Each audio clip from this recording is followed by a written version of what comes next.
Good evening, dear friends, and welcome to Watson's Margins. I'm Edward.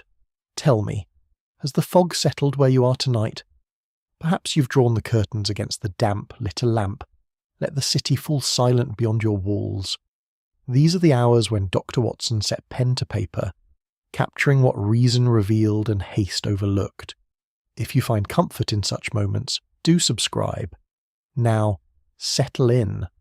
For as Holmes understood, it is not the loudest lie that deceives, but the quiet truth misplaced. You'll also find us on the Watson's Margins Spotify channel, link in the description below. Chapter 1. A Visitor in the Fog. The year 1895 brought with it an autumn of peculiar density, and I recall that October evening with particular vividness, for it marked the commencement of one of the most singular cases in which I ever had the privilege of assisting my friend Mr. Sherlock Holmes. The fog that night was of that thick yellowish variety so characteristic of London, pressing against our windows at Baker Street with an almost sentient persistence, as though the city itself had exhaled a troubled breath and could not draw it back again. I'd spent the better part of the day attending to my practice, and upon returning to our lodgings, I found Holmes in a state of restless energy that I had come to recognise as the precursor to either a significant case or a period of melancholy inactivity. He stood before the window, violin in hand but silent, gazing out into the opaque wall of fog as though he might discern some pattern in its swirling chaos. You find the fog depressing. Holmes, I ventured, settling into my chair with the evening paper. On the contrary, Watson, he replied without turning, I find it honest. It conceals nothing because it conceals everything equally. It is we humans who insist on creating distinctions where the fog makes none. Before I could respond to this philosophical observation, the sound of urgent footsteps upon the stairs reached our ears, followed by Mrs. Hudson's familiar knock. She entered with a visiting card upon her tray. "A Mr. Alistair Pembroke to see you, Mr. Holmes," she announced. "He insists the matter is of the utmost urgency." Holmes turned from the window with an expression of immediate interest, that peculiar brightening of the eye that indicated his mind had engaged with some new problem. "Show him up at once, Mrs. Hudson." Within moments, our visitor entered the room, and I formed my first impression of a man under considerable strain, attempting to maintain the appearance of professional composure. Mr. Alistair Pembroke was a solicitor of perhaps 45 years, dressed in the sober attire of his profession, with a silk hat that he held in hands that trembled ever so slightly. His face was drawn, and the fog had left its moisture upon his whiskers and the shoulders of his coat. "Mr. Holmes," he began, even before Holmes could offer him a seat, "I come to you because I find myself in a position that threatens not only my own reputation, but the integrity of my entire practice, and indeed the very foundations of trust upon which the legal profession must stand." "Pray sit down, Mr. Pembroke," Holmes said, gesturing to the chair opposite mine. "Watson, and perhaps some brandy for our guest. The fog has a way of penetrating more than merely one's clothing." Once our visitor was settled with a glass in hand, his colour somewhat improved, Holmes positioned himself in his customary manner, fingertips pressed together, his keen gaze fixed upon the solicitor's face. "Now then," Holmes continued, "you may tell your story with as much detail as you consider relevant.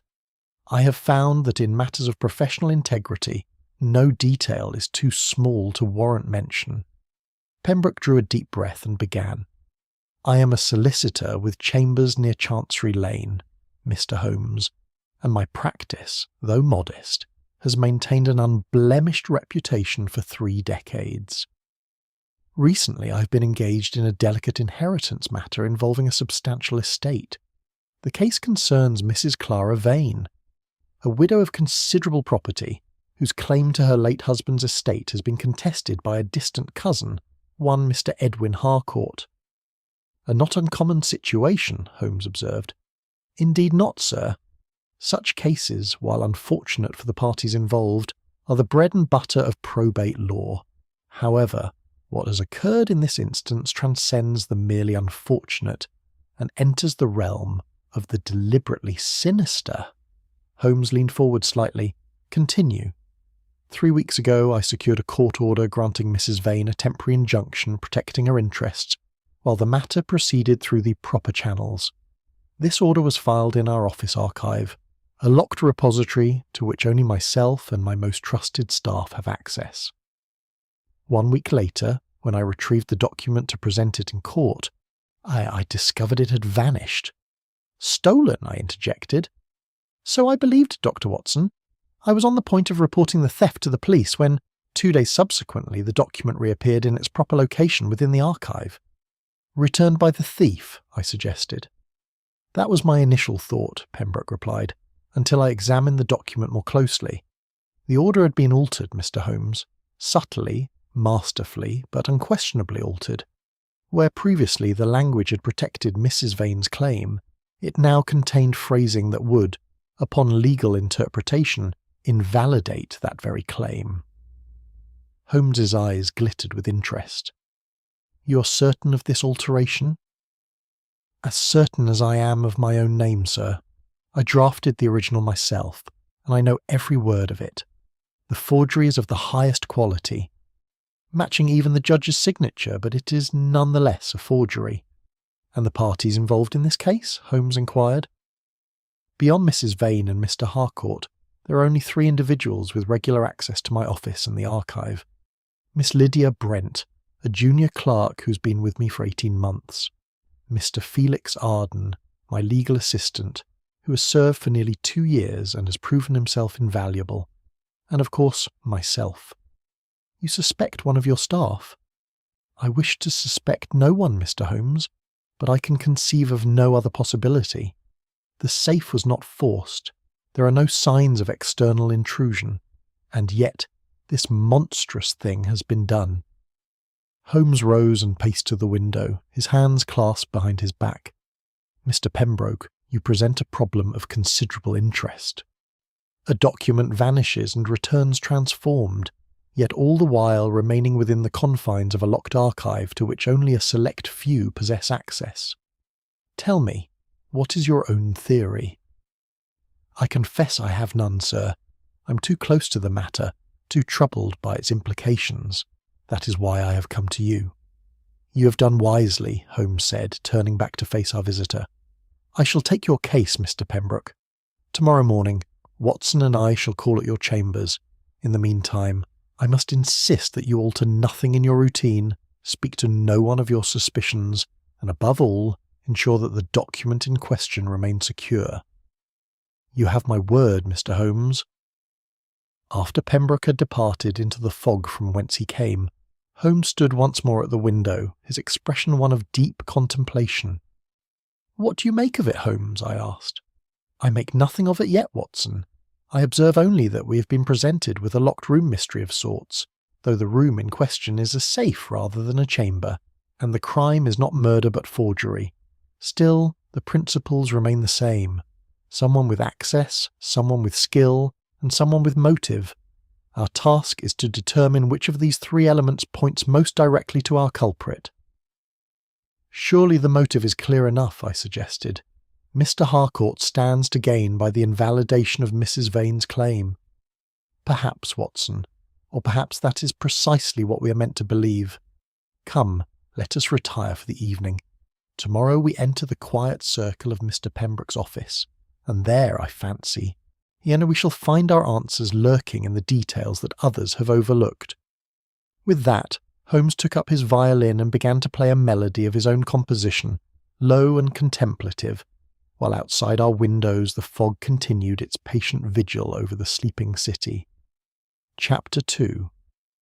The Quiet Circle. The morning broke clear and cold, the fog of the previous evening having dispersed to reveal a London washed clean by the night's invisible hand.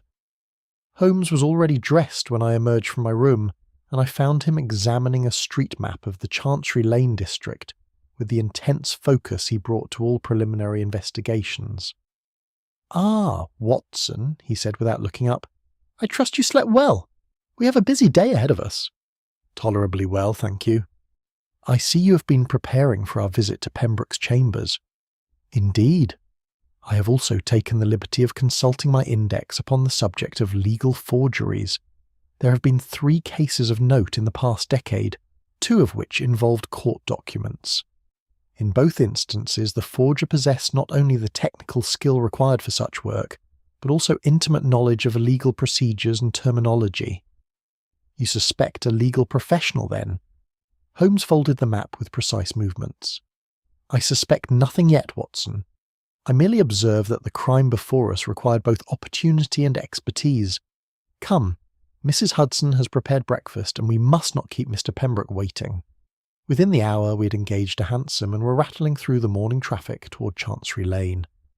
The streets were busy with clerks and solicitors hurrying to their various chambers, their black coats and silk hats forming a sombre procession beneath the pale autumn sun. Holmes sat in silence during our journey, his eyes half closed in that state of deep concentration I had learned not to disturb.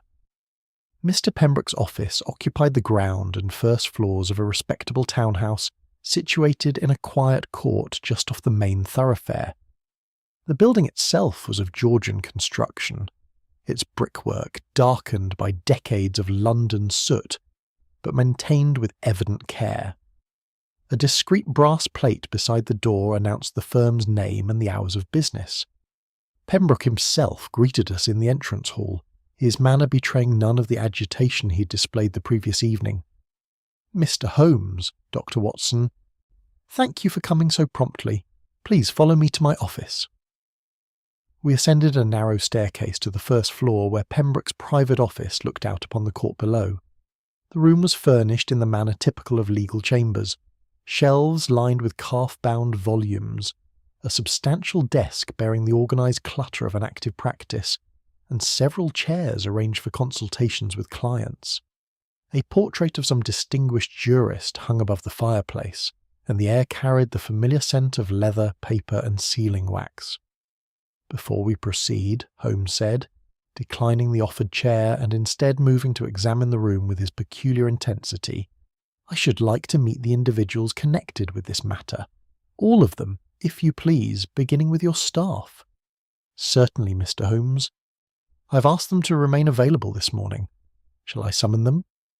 "In due course. First, however, show me the archive where the document was kept." Pembroke led us to an adjoining room, smaller and windowless, devoted entirely to the storage of legal documents. Metal filing cabinets lined 2 walls, while a substantial iron safe occupied a corner. The safe itself was of modern manufacture, with a combination lock that appeared formidable. Holmes knelt before it, producing his magnifying glass and examining the lock mechanism with minute attention. Several minutes passed in silence, during which I observed him scrutinizing not only the lock itself, but also the floor immediately surrounding the safe and the edge of the door.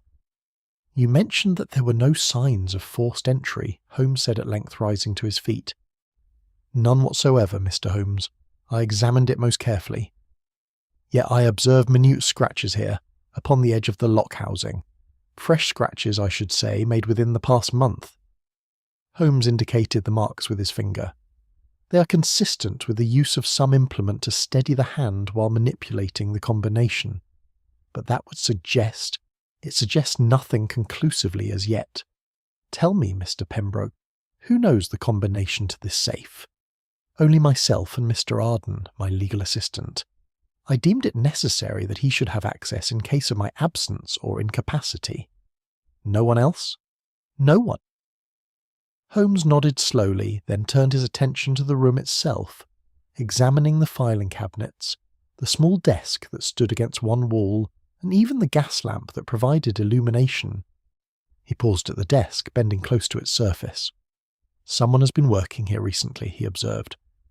"There are traces of India rubber upon the blotter, and the faint impression of handwriting. Legal documents, I presume. Miss Brent sometimes uses that desk when preparing copies of court papers. It is part of her regular duties." "I see. And now, if you would be so good, I should like to meet the members of your quiet circle." We returned to Pembroke's office, where the solicitor rang for his clerk. Within moments, a young woman entered the room. Miss Lydia Brent was perhaps 25 years of age, dressed in the plain but respectable attire of a professional woman, her dark hair arranged with severe practicality. Her face bore an expression of poorly concealed anxiety, and her hands, I noted, trembled slightly as she clasped them before her. "Miss Brent," Pembroke began, "this is Mr. Sherlock Holmes and Dr. Watson. They are investigating the matter I mentioned to you yesterday." "Yes, sir." Her voice was quiet, barely above a whisper. Holmes regarded her with a gaze that was penetrating, yet not unkind. "Miss Brent, I understand you've been employed here for 18 months. Are you content in your position?" "Very content, sir. Mr. Pembroke has been most generous in his instruction and guidance." "And you have regular access to the document archive?" "Yes, sir. It is my responsibility to file and retrieve papers as required." "Including court orders such as the one in question." A flush coloured her cheeks. "I handle many such documents, sir. It is the nature of my work." Holmes continued his questioning for several more minutes, inquiring into her daily routine, her familiarity with legal procedures, and her knowledge of the parties involved in the inheritance case. Throughout, Miss Brent maintained her composure, though her nervousness remained evident. When Holmes finally dismissed her, she left the room with visible relief. "An anxious disposition," I remarked once she had gone. "Undoubtedly," Holmes agreed, "but whether from guilt or merely from the discomfort of being questioned, we cannot yet determine." Next to be interviewed was Mr. Edwin Harcourt, the rival claimant to the estate.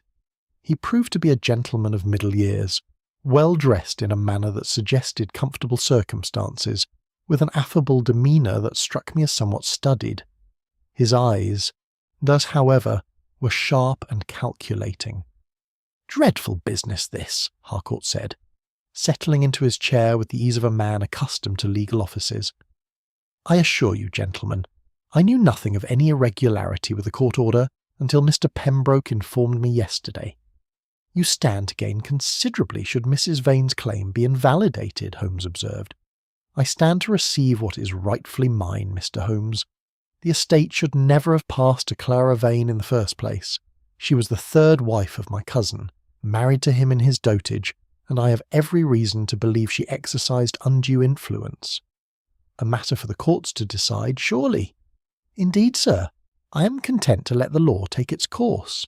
I have no need of forgery or subterfuge. The truth of my claim is sufficient." Holmes questioned him at length regarding his movements during the period in question, and his familiarity with Pembroke's office. Harcourt answered readily enough, though I detected an undercurrent of evasiveness in his manner, as though he were carefully measuring each response. After Harcourt departed, Mrs. Clara Vane was announced. She entered with a dignity that spoke of breeding and considerable strength of character, though her face bore the marks of recent strain. A widow of perhaps 40 years, she carried herself with quiet determination. "Mr. Holmes," she said, after the introductions had been made, "I am told you are investigating this terrible matter. I can only assure you of my complete innocence and my profound distress at these proceedings." "Your distress is understandable, madam. This must be a trying time for you." "It is made more trying by the knowledge that someone seeks to deprive me not merely of property, but of my late husband's expressed wishes. He intended that I should be provided for, Mr. Holmes. The suggestion that this intention should be overturned through criminal means is intolerable." Holmes's questioning of Mrs. Vane was briefer than his interviews with the others, but no less thorough. He inquired particularly into her familiarity with Pembroke's office and staff, and whether she had noticed anything unusual during her visits. She replied that she had not, though she mentioned that Mr. Arden had been particularly helpful in explaining various legal procedures to her. Finally, Mr. Felix Arden was summoned. He was a man of perhaps 30 years, of medium height and unremarkable appearance, dressed with the neat precision of one conscious of maintaining professional standards. His manner was calm and efficient, his answers direct and unadorned. "Mr. Arden," Holmes began, "you have been employed here for nearly 2 years, I understand." "Precisely 2 years as of last month, Mr. Holmes. And before that?" "I served in a similar capacity with a firm in Bristol. I can provide references if required. That may prove useful. Tell me, you have access to the document safe? I do.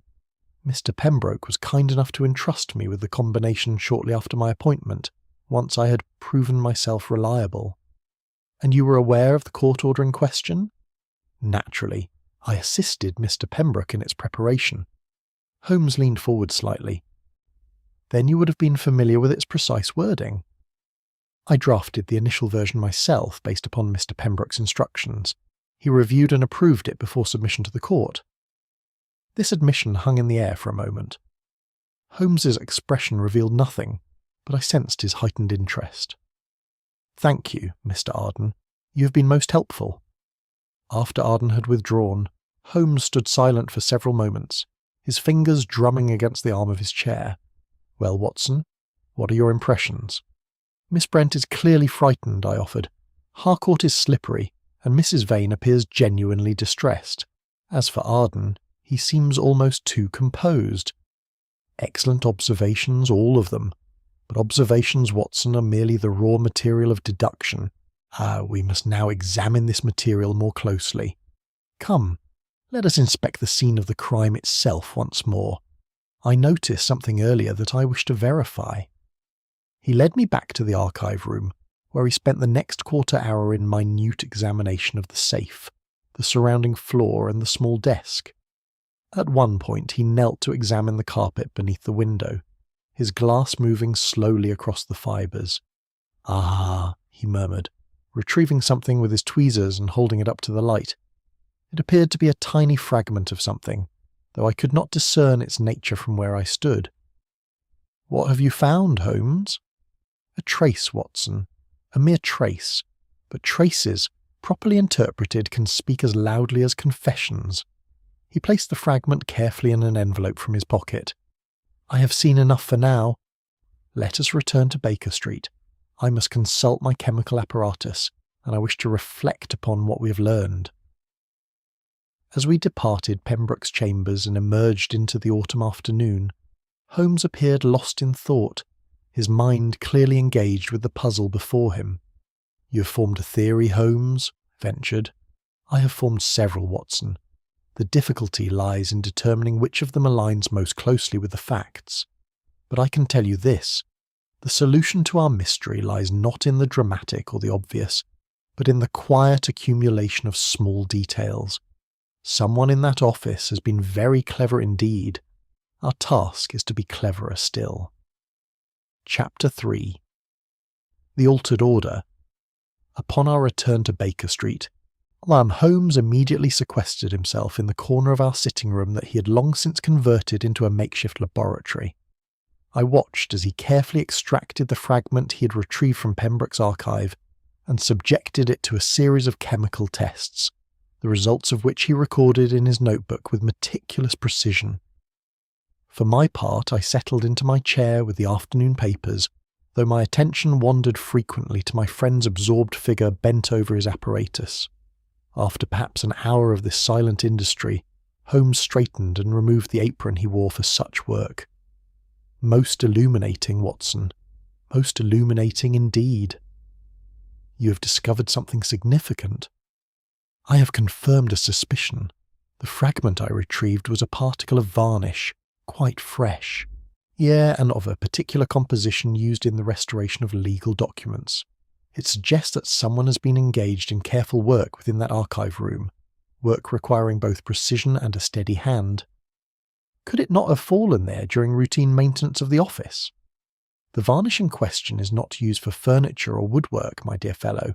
It is specifically formulated for the preservation and, when necessary, the alteration of paper documents. I have encountered it before in cases involving forgery. Before I could respond, we were interrupted by the arrival of Inspector Lestrade, who was shown up by Mrs. Hudson with her usual efficiency. The Scotland Yard man looked harried, his normally ruddy complexion somewhat pale. "Mr. Holmes, Dr. Watson," he said, accepting the chair Holmes offered him. "I've just come from Mr. Pembroke's office. He sent word to the Yard this morning about this business with the court order, and I must say it's a peculiar affair." "Indeed it is, Lestrade. Have you examined the document in question?" I have, and I've brought it with me, with Pembroke's permission. I thought you might wish to see it. He produced a leather portfolio from his coat and withdrew a folded sheet of legal paper, which he laid carefully upon our table. Holmes took up his magnifying glass and bent over the document with the intensity of a scholar examining an ancient manuscript. I observed the paper myself and could see that it appeared to be a standard court order, complete with the official seal and a judicial signature. The text was written in the formal language of the law, each phrase precisely crafted to convey its legal meaning. "You see here, Watson," Holmes said, pointing to a particular passage near the centre of the page. "This is the section that has been altered. Note how the phrasing shifts subtly, from protecting Mrs. Vane's interest to qualifying them in such a manner as to render them vulnerable to challenge." I leaned closer and read the passage he indicated. To my untrained eye it appeared seamless, the handwriting consistent throughout. "I confess I cannot detect the forgery, Holmes. It appears entirely authentic. That is because the forger is a master of his craft. But observe the ink, Watson, here in the original portions, and here in the altered section." He adjusted the angle of the glass. "Do you see how the colour varies ever so slightly? The original ink has aged naturally, acquiring a certain brownish tint. The forged section, though expertly matched, retains a fractionally darker hue." Lestrade leaned forward with interest. "I'll be damned. I mean to say, that's remarkably subtle, Mr. Holmes." "It is subtle because it was intended to escape notice. But there is more." Holmes turned the paper over and held it up to the light streaming through our window. "The watermark on this section does not quite align with the rest of the document. It is close, admirably close, but not perfect. The forger has used paper from the same manufacturer, but not from the same batch." "Then the alteration was made by inserting a new section entirely?" I asked. "Not inserted, Watson, but rather the original section was carefully removed and replaced. It would require exceptional skill and the proper tools. The edges have been trimmed and rejoined so cleverly that only the most minute examination reveals the deception." Lestrade pulled out his notebook. "This narrows our field considerably, Mr. Holmes. We're looking for someone with access to the document, knowledge of legal language, and the technical ability to perform such delicate work." "Precisely, Inspector. Someone, moreover, who had access to the specific type of paper used by the courts and the proper inks and varnishes. This was not the work of a common criminal." "What about the safe?" Lestrade inquired. "Pembroke says it wasn't forced. The scratches I observed on the lock housing suggest someone manipulated the combination, possibly using a stethoscope or similar device to detect the tumblers. A time-consuming process, but not impossible for someone with patience and opportunity." "Then we're looking at an inside job." Holmes returned to his chair and steepled his fingers in that characteristic pose that indicated deep reflection. "The evidence certainly points in that direction. Tell me, Lestrade, what is your theory?" The inspector consulted his notes. "Miss Brent had the most regular access to the archive. She's nervous, which suggests guilt, and I've made some inquiries about her background. Turns out her father ran into financial difficulties last year. She might have been bribed to assist Harcourt." "An interesting theory," Holmes acknowledged, "and one that doubtless has a certain appeal to the logical mind. A young woman in need of money, a wealthy man with much to gain and the technical means at hand. But tell me, Lestrade, have you considered the matter of skill?" "How do you mean?"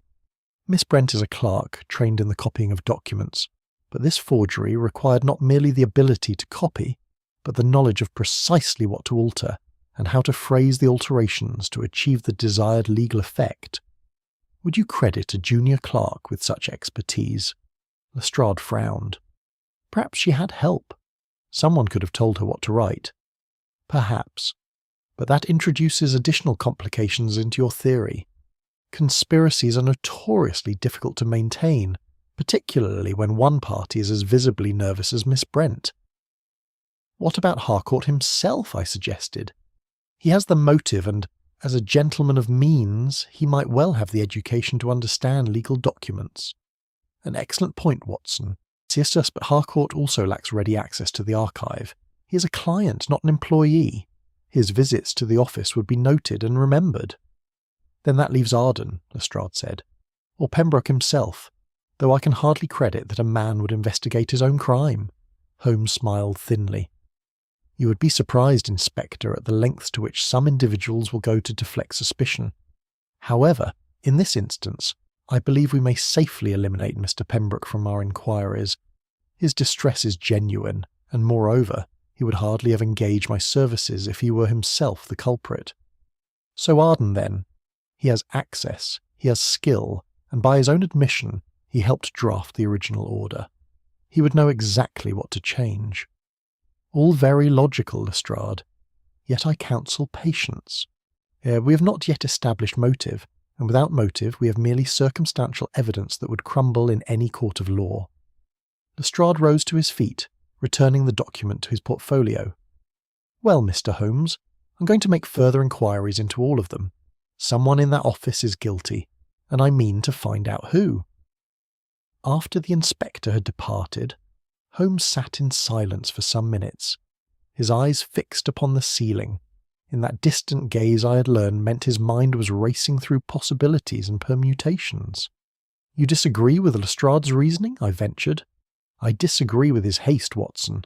He has seized upon the most obvious suspects and is now marshalling the evidence to support his preconceptions. It is a common failing among the official force. But surely the evidence does point to someone within Pembroke's office. Undoubtedly, the question is not who had the opportunity, but who had the combination of opportunity, skill and motive. Moreover, we must ask ourselves why the document was taken and then returned. Why not simply destroy it? Why go to such elaborate lengths to alter and replace it? To avoid suspicion, I should think. A missing document would trigger an immediate investigation. True, but an altered document, once discovered, triggers the same investigation. The risk is nearly identical. Therefore, the alteration itself must serve some purpose beyond mere concealment. It must actively advance the forger's aims in a way that simple theft would not. How so? Holmes rose and began pacing, as was his habit when working through a complex problem. Consider the effect of the altered document, Watson. It does not simply remove the protection Mrs. Vane enjoyed. It creates confusion and doubt. It suggests possible incompetence, or even malfeasance on Pembroke's part. It casts suspicion upon all parties involved. In short, it creates chaos where there was previously order. To what end? That, my dear Watson, is the question I've been pondering since we left Pembroke's office this morning. What does our forger gain from this chaos that he could not gain from a more straightforward theft? Perhaps multiple aims, both the inheritance and damage to Pembroke's reputation? Perhaps. Or perhaps we are meant to think there are multiple aims when in fact there is only one cleverly disguised. In any case, we require more information. Tomorrow I think we shall pay another visit to Chancery Lane. I wish to examine the office under different circumstances, when the routine of business provides its own form of concealment. He returned to his chair and took up his pipe, settling into that state of contemplation that could last for hours. I knew better than to disturb him further, and so I resumed my own reading, though my mind continually returned to the puzzle Holmes had articulated. Why indeed alter the document rather than destroy it? What advantage did the forger perceive in such an elaborate deception? As the afternoon faded into evening, and Mrs. Hudson brought up our dinner, Holmes remained silent and withdrawn. It was only much later, as I was preparing to retire for the night, that he spoke again. "Watson, do you recall the case of the Worthington bank fraud 3 years ago?" "Vaguely. Something about altered ledgers, wasn't it?" "Precisely.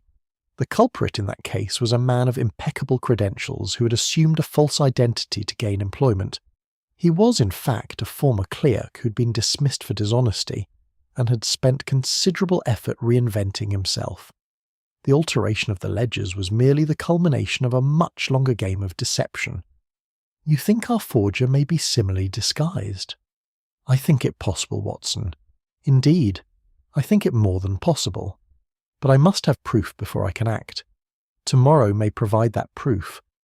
With that cryptic statement, he bid me good night and retreated to his room, leaving me to ponder the curious workings of his mind and the even more curious case of the obscured court order. Chapter 4. Traces and Testimonies. The following morning brought rain, a steady drizzle that turned the pavements slick and gave the city a melancholy aspect. Holmes was already at breakfast when I descended, and I was pleased to note that his mood had improved considerably from the abstracted state of the previous evening. He greeted me with something approaching cheerfulness and passed me the toast rack with uncharacteristic solicitude. "I trust you slept well, Watson? Good. We have much to accomplish today, and I shall require your particular talents as an observer of human nature." "You flatter me, Holmes. My observations are crude compared to your own." "Not at all. You possess something I sometimes lack, an instinctive understanding of emotional motivation. While I can deduce facts from evidence, you can often perceive the feelings that drive men to create that evidence in the first place. Today, I believe both approaches will prove necessary." We finished our meal in companionable silence, after which Holmes consulted his watch and announced that we should depart within the hour. He spent the intervening time in correspondence, dashing off several telegrams, which he entrusted to the boy who served as our occasional messenger. When I inquired as to their purpose, he merely smiled and suggested I bring my notebook, as the day might provide material worthy of a record. The rain had not diminished when we ventured forth, and our cab made slow progress through streets choked with omnibuses and drays. Holmes seemed content with the delay, using the time to brief me on his intentions. "We shall be returning to Pembroke's office, but our approach today will differ from yesterday's formal interviews. I wish to observe these individuals in their natural element, engaged in their daily routines. People reveal themselves more honestly in unguarded moments than they ever do under direct questioning. You believe someone will betray themselves? I believe that patterns of behaviour, properly observed, tell their own story. Moreover, I have arranged for certain inquiries to be made which should bear fruit by this afternoon."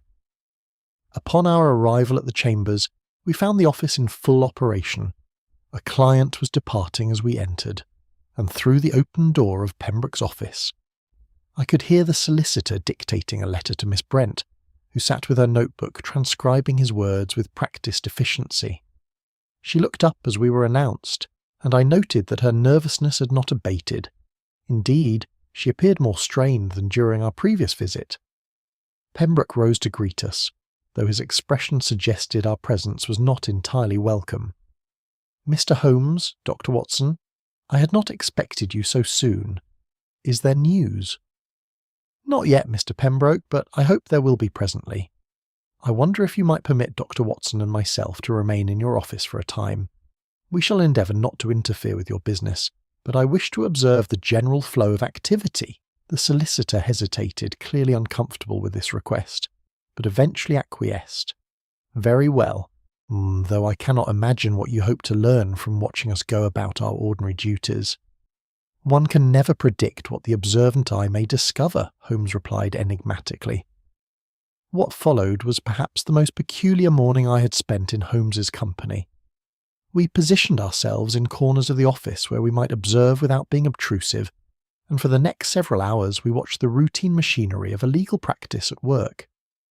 Miss Brent moved between the main office and the archive room, retrieving and filing documents as required. Mr. Arden appeared periodically to consult with Pembroke on various matters, his manner as calm and methodical as it had been during our interview. Clients came and went, each with their particular concerns, which Pembroke addressed with professional competence. Lord Holmes appeared to take note of everything: the manner in which Miss Brent handled documents, the frequency of Arden's consultations, even the times at which various individuals took their tea. He made no notes, but I knew his remarkable memory was cataloguing each detail for later analysis. At one point, Edwin Harcourt arrived for a scheduled appointment. I observed him carefully as he was shown into Pembroke's office, noting the easy confidence with which he carried himself and the familiar manner in which he greeted Miss Brent. Their exchange was brief but telling. Harcourt made some jest about the weather, and Miss Brent responded with a politeness that seemed forced. "You see how she reacts to him, Watson," Holmes whispered, not with the deference one shows a client, but with something approaching distaste. "Perhaps she knows of his claims against Mrs. Vane and sympathises with the widow. Perhaps, or perhaps there is a more personal reason for her antipathy." During the luncheon hour, when the office had emptied save for ourselves and Mr. Arden, who had remained to complete some urgent work, Holmes requested permission to examine the archive room once more. Arden, ever obliging, accompanied us, and even assisted Holmes in his examination by holding documents up to the light or retrieving items from high shelves. "You have been most helpful, Mr. Arden," Holmes remarked as we completed this exercise. "Tell me, you mentioned yesterday that you came to London from Bristol. May I ask what prompted the move?" Arden's expression did not change, but I detected a slight pause before he answered. "Opportunity, Mr. Holmes. Mr. Pembroke's firm, though small, handles a better class of clientele than my previous employer. I saw the position advertised and applied for it." "And your previous employer provided satisfactory references?" "They did. Mr. Pembroke can attest to that." "I do not doubt it. You have clearly proven your worth. Indeed, Mr. Pembroke seems to rely upon you considerably. I endeavour to be useful." After Arden had returned to his work, Holmes stood for some moments in silent contemplation of the archive room, his eyes moving systematically across every surface as though committing it to memory. "What do you make of him, Watson?" "He seems competent and composed. Perhaps too composed for a man working in an office under investigation for fraud." "Precisely my thought. Most innocent men, although when confronted with suspicion in their workplace, display some degree of concern or indignation. Arden displays neither. He is helpful without being obsequious, calm without being smug. It is almost as though he has rehearsed these responses." "You suspect him, then?" "I suspect everyone, Watson, until the evidence points clearly in one direction. Come, I wish to speak with Mrs. Vane. Pembroke mentioned that she was expected this afternoon." Mrs. Vane arrived shortly after 2:00, dressed in mourning that, while appropriate to her widowhood, seemed to have been chosen with an eye toward dignified restraint rather than ostentatious grief. Holmes engaged her in conversation with a gentleness I had not expected, inquiring after her health and expressing sympathy for her situation. "You must find all of this terribly distressing." "Mrs. Vane," he said, "I find it bewildering, Mr. Holmes. That someone would go to such lengths to undermine my claim is difficult enough to comprehend. But that they would do so through such underhanded means, casting doubt upon Mr. Pembroke's integrity in the process, suggests a malice I cannot fathom." "You hold Mr. Pembroke in high regard?" "I hold him in the highest regard. He has been a friend to me during this trying period, and I would hate to see his reputation suffer on my account." "And the others involved in your case? Mr. Harcourt, for instance?" A shadow crossed her face. "Mr. Harcourt and I are not friends, Mr. Holmes, but I do not believe him capable of outright criminality. He is grasping and opportunistic, certainly, but this forgery seems beyond his character." "What of the staff here? Have you formed impressions of them?" Miss Brent has always been courteous, if somewhat timid. Mr. Arden has been extraordinarily helpful in explaining the various legal procedures to me. I confess I find the law quite mystifying." "Mr. Arden explained these procedures to you personally?" "On several occasions, yes. He has been most patient with my questions." Holmes continued his questioning for some minutes more, but I could see that his interest had been piqued by this revelation. After Mrs. Vane had departed, he turned to me with an expression of satisfaction. "Most illuminating, Watson. I confess I saw nothing particularly significant in her statements." "Did you not? She tells us that Arden has been helpful in explaining legal procedures to her, yet she is not his client. Pembroke is her solicitor.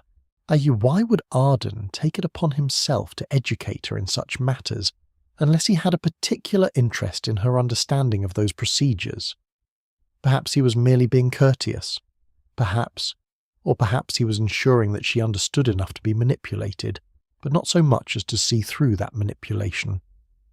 Before I could respond, we were interrupted by the arrival of a messenger bearing telegrams for Holmes. He read them quickly, and I saw his expression sharpen with interest. Excellent. My inquiries have borne fruit sooner than I anticipated. He turned to me. Watson, I must leave you for a few hours. There is someone I need to interview regarding Mr. Arden's history. While I am gone, I should like you to remain here and observe. Pay particular attention to any interaction between Harcourt and Miss Brent. Should they both be present simultaneously? You suspect collusion between them? I suspect many things, Watson, but I prefer to base my conclusions on evidence rather than supposition. I shall return before the close of business. With that he departed, leaving me to my vigil. The afternoon passed slowly, and I had nearly despaired of witnessing anything of significance when, at approximately 4 o'clock, Harcourt again appeared. Miss Brent was alone in the outer office, Pembroke and Arden both being engaged elsewhere in the building. What followed was a brief exchange that would have seemed unremarkable to a casual observer, but which struck me as oddly significant. Harcourt approached Miss Brent's desk and spoke to her in a low voice. I could not hear his words, but I saw her stiffen and shake her head vehemently. He persisted, his manner becoming more insistent, until she finally rose from her desk and retreated to the archive room, closing the door firmly behind her. Harcourt stood for a moment looking after her, his expression one of frustration, then departed as abruptly as he had arrived.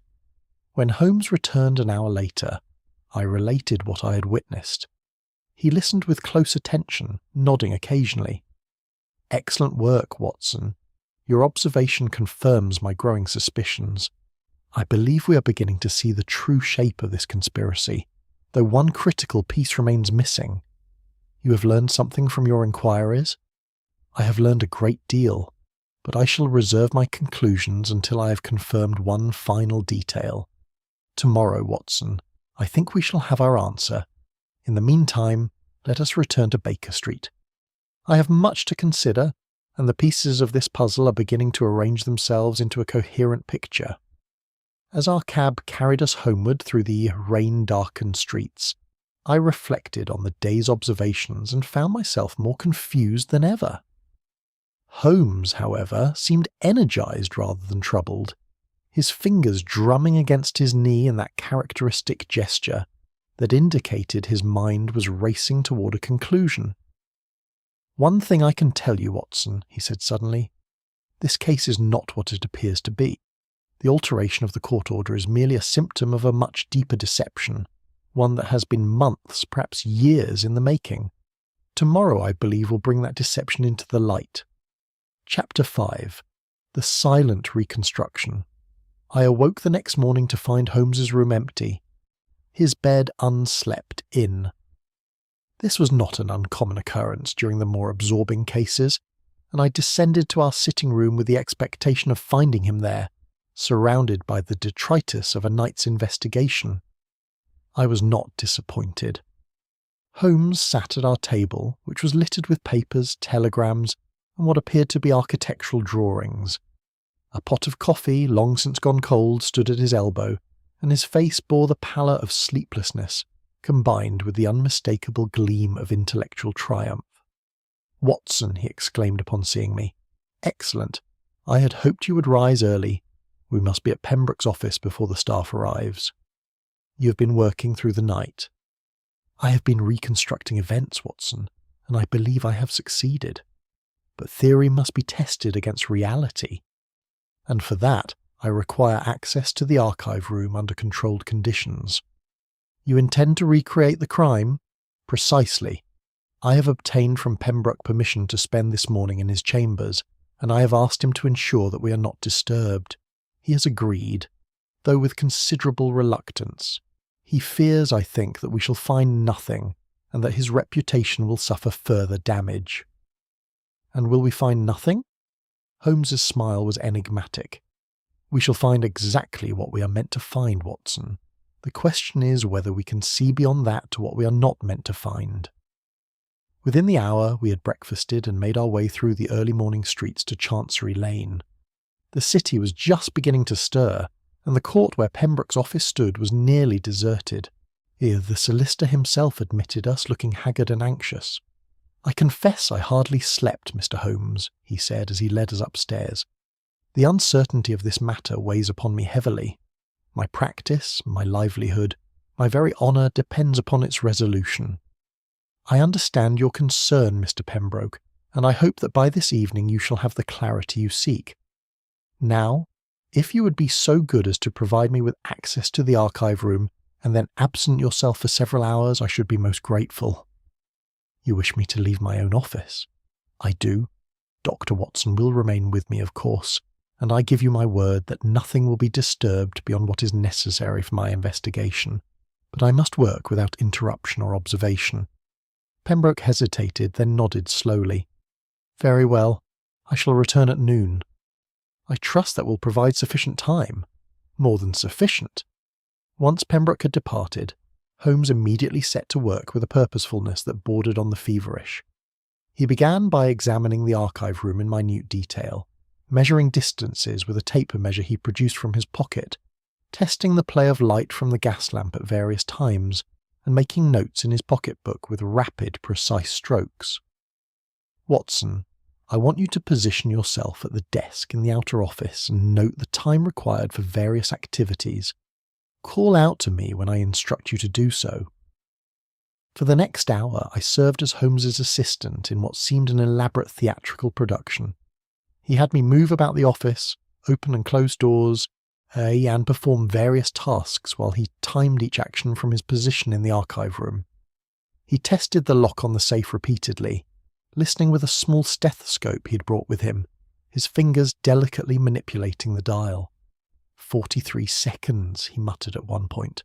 "No, that's too long. Try again with the proper combination. 31 seconds. Better. Now, Watson, I need you to stand watch in the corridor and tell me if you can hear any sound from within when I close the archive room door." I did as instructed, stationing myself in the hallway outside. Holmes closed the door, and for several minutes I heard nothing but the distant sounds of the city awakening. Then came a faint metallic click, followed by silence. A moment later the door opened and Holmes emerged looking satisfied. "Completely soundproof when properly closed. That confirms my theory regarding opportunity. Now, for the most critical test." He returned to the archive room and retrieved the court order, which Pembroke had left at his disposal for the investigation. Spreading it upon the desk, Holmes produced a small case of instruments and proceeded to examine the document with excruciating care. He tested the paper with various chemical reagents, compared the ink under different lights, and measured the pressure of the pen strokes with a device I had not seen before. "You see here, Watson," he beckoned me closer. The original document was written with a specific pressure, the natural pressure of a man writing in his office, but this altered section, masterful though it is, shows slightly less pressure overall. Except at the beginning and end of each line. Do you know what that suggests? That it was copied rather than originally composed? Excellent, Watson. It was indeed copied, traced perhaps, from a carefully prepared template.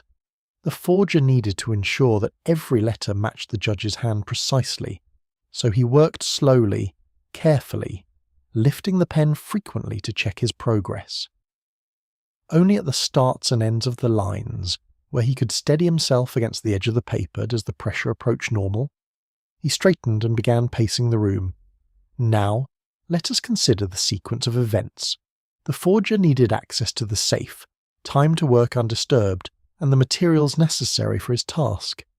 He could not risk being interrupted, so he chose his moment carefully. When was that moment? Watson?" I thought back over our observations. It would have to be when the office was empty, or nearly so, precisely.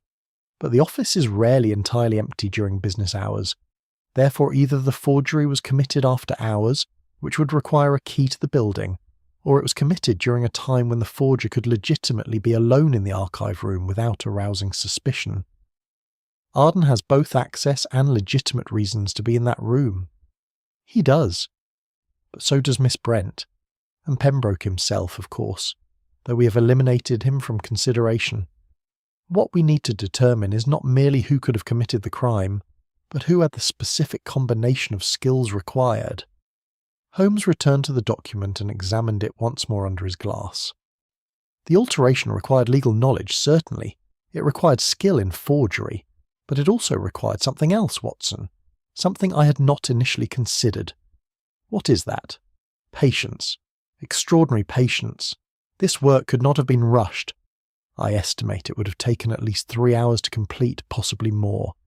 3 hours during which the forger could not be disturbed or questioned. When could such a period be secured? I considered this. During the lunch hour, the office is quiet, but 3 hours far exceeds any normal lunch period. Exactly. Unless... Holmes paused, his eyes brightening. Unless the forger had a legitimate reason to remain in the office while the others were away. An urgent matter requiring immediate attention, perhaps. Or a task that could plausibly occupy an entire afternoon. He strode to Pembroke's appointment book, which lay open on the desk, and began paging back through it. Let us see. The court order went missing 3 weeks ago. What appointments or activities are recorded for that period? I joined him in examining the book. The entries were written in Pembroke's neat hand, recording client meetings, court appearances, and various administrative tasks. Then Holmes's finger stabbed at a particular entry, dated precisely 3 weeks prior. There, you see. On that afternoon, Pembroke was engaged in a lengthy consultation with another client at the Royal Courts of Justice. The appointment was scheduled for 2 hours, but might easily have extended longer. Miss Brent accompanied him to take notes. The office would have been left in the care of... Arden, I finished. He would have been alone. For the first time since the court order was filed, he would have had both the time and the privacy necessary to complete his work. But Watson, this raises a new question. Why did he take the document from the safe initially? Why not simply alter it during this opportunity and leave it in place? Perhaps he needed time to prepare the forgery, to practice the judge's hand and compose the altered text. Holmes nodded slowly. That would make sense. He removed the document, took it elsewhere to prepare his forgery, and then returned it during this later opportunity when he could work undisturbed. The vanishing was not a separate act from the alteration. It was merely the first stage of a two-part process. But you said yesterday that you suspected a deeper deception. How does this forgery serve a larger purpose? Holmes resumed his pacing, his hands clasped behind his back. That, Watson, is the question that has occupied my mind all night. Why go to such lengths?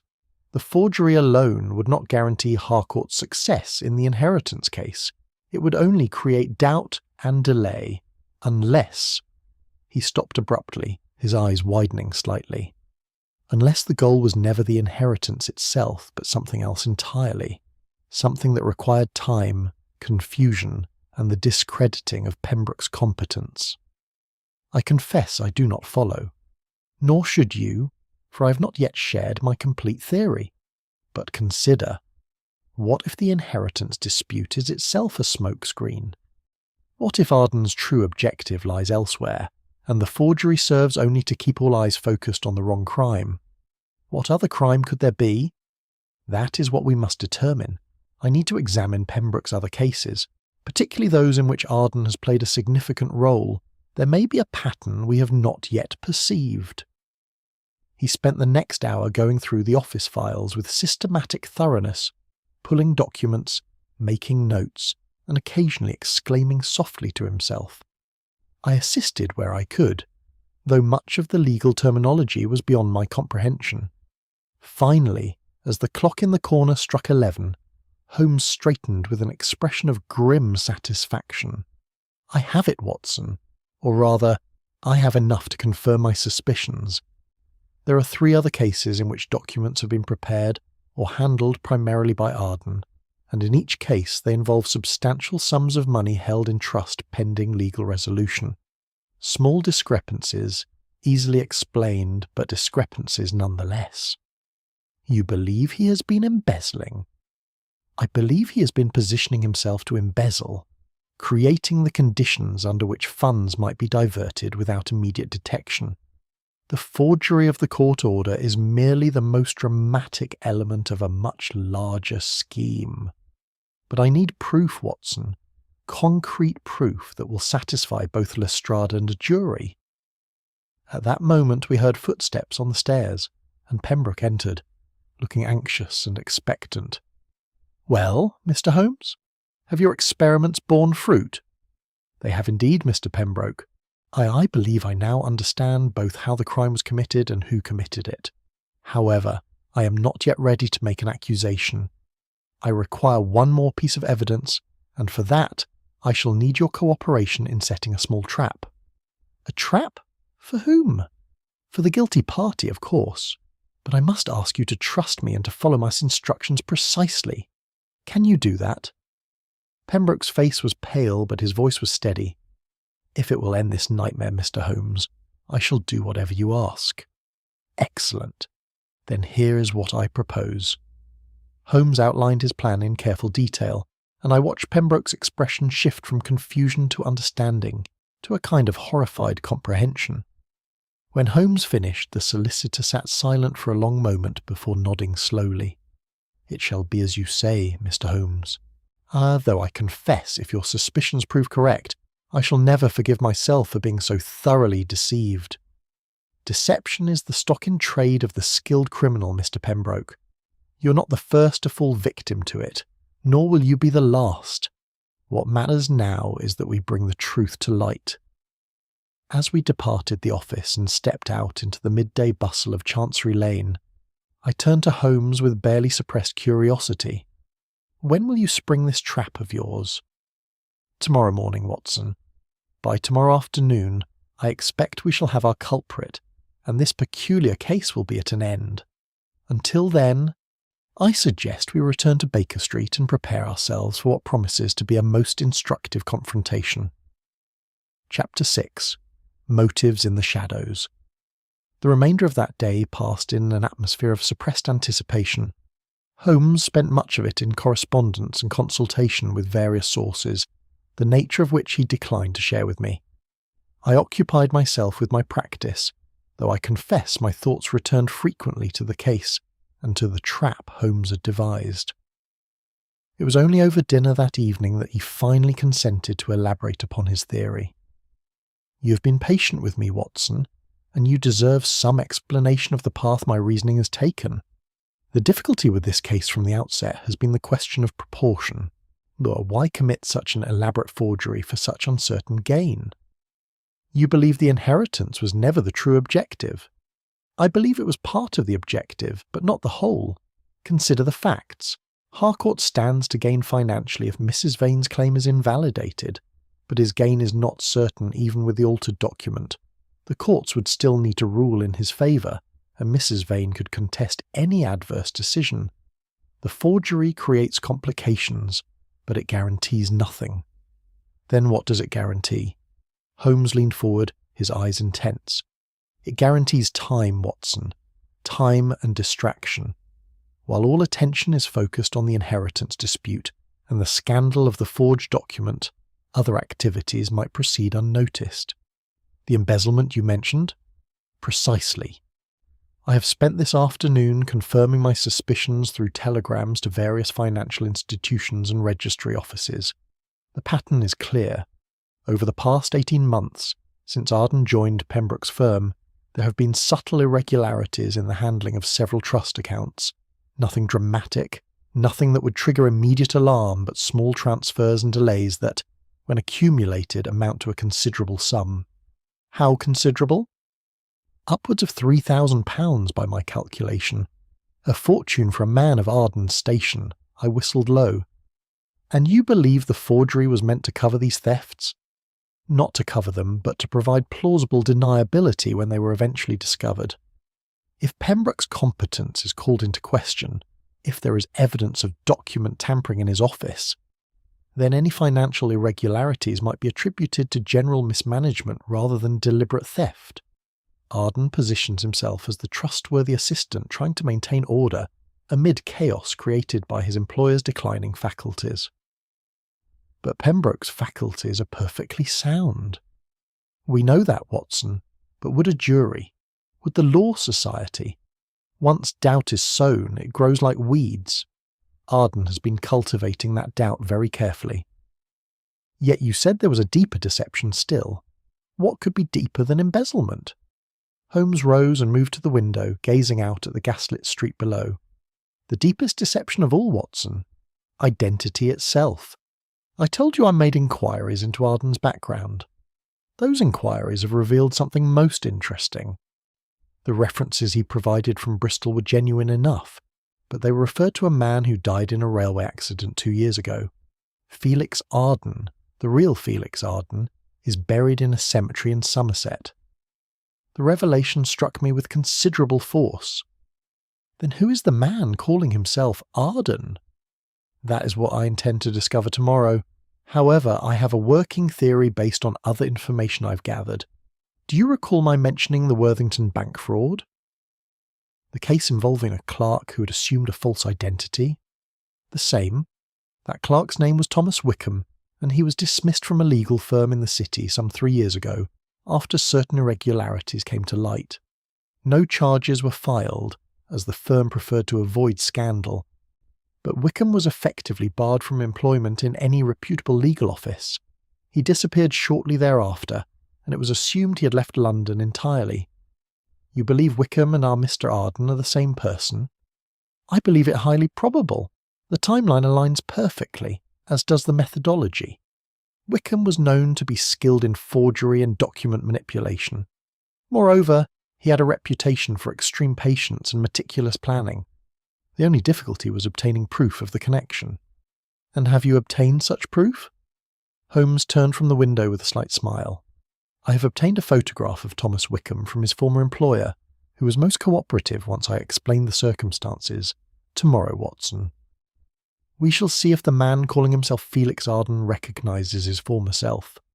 The following morning brought cloudless skies and a crispness to the air that seemed to sharpen the senses. We arrived at Pembroke's office precisely at 9 o'clock, as Holmes had arranged. The solicitor greeted us with barely concealed nervousness, his hands trembling slightly as he showed us to his office. Everything is prepared as you instructed, Mr. Holmes.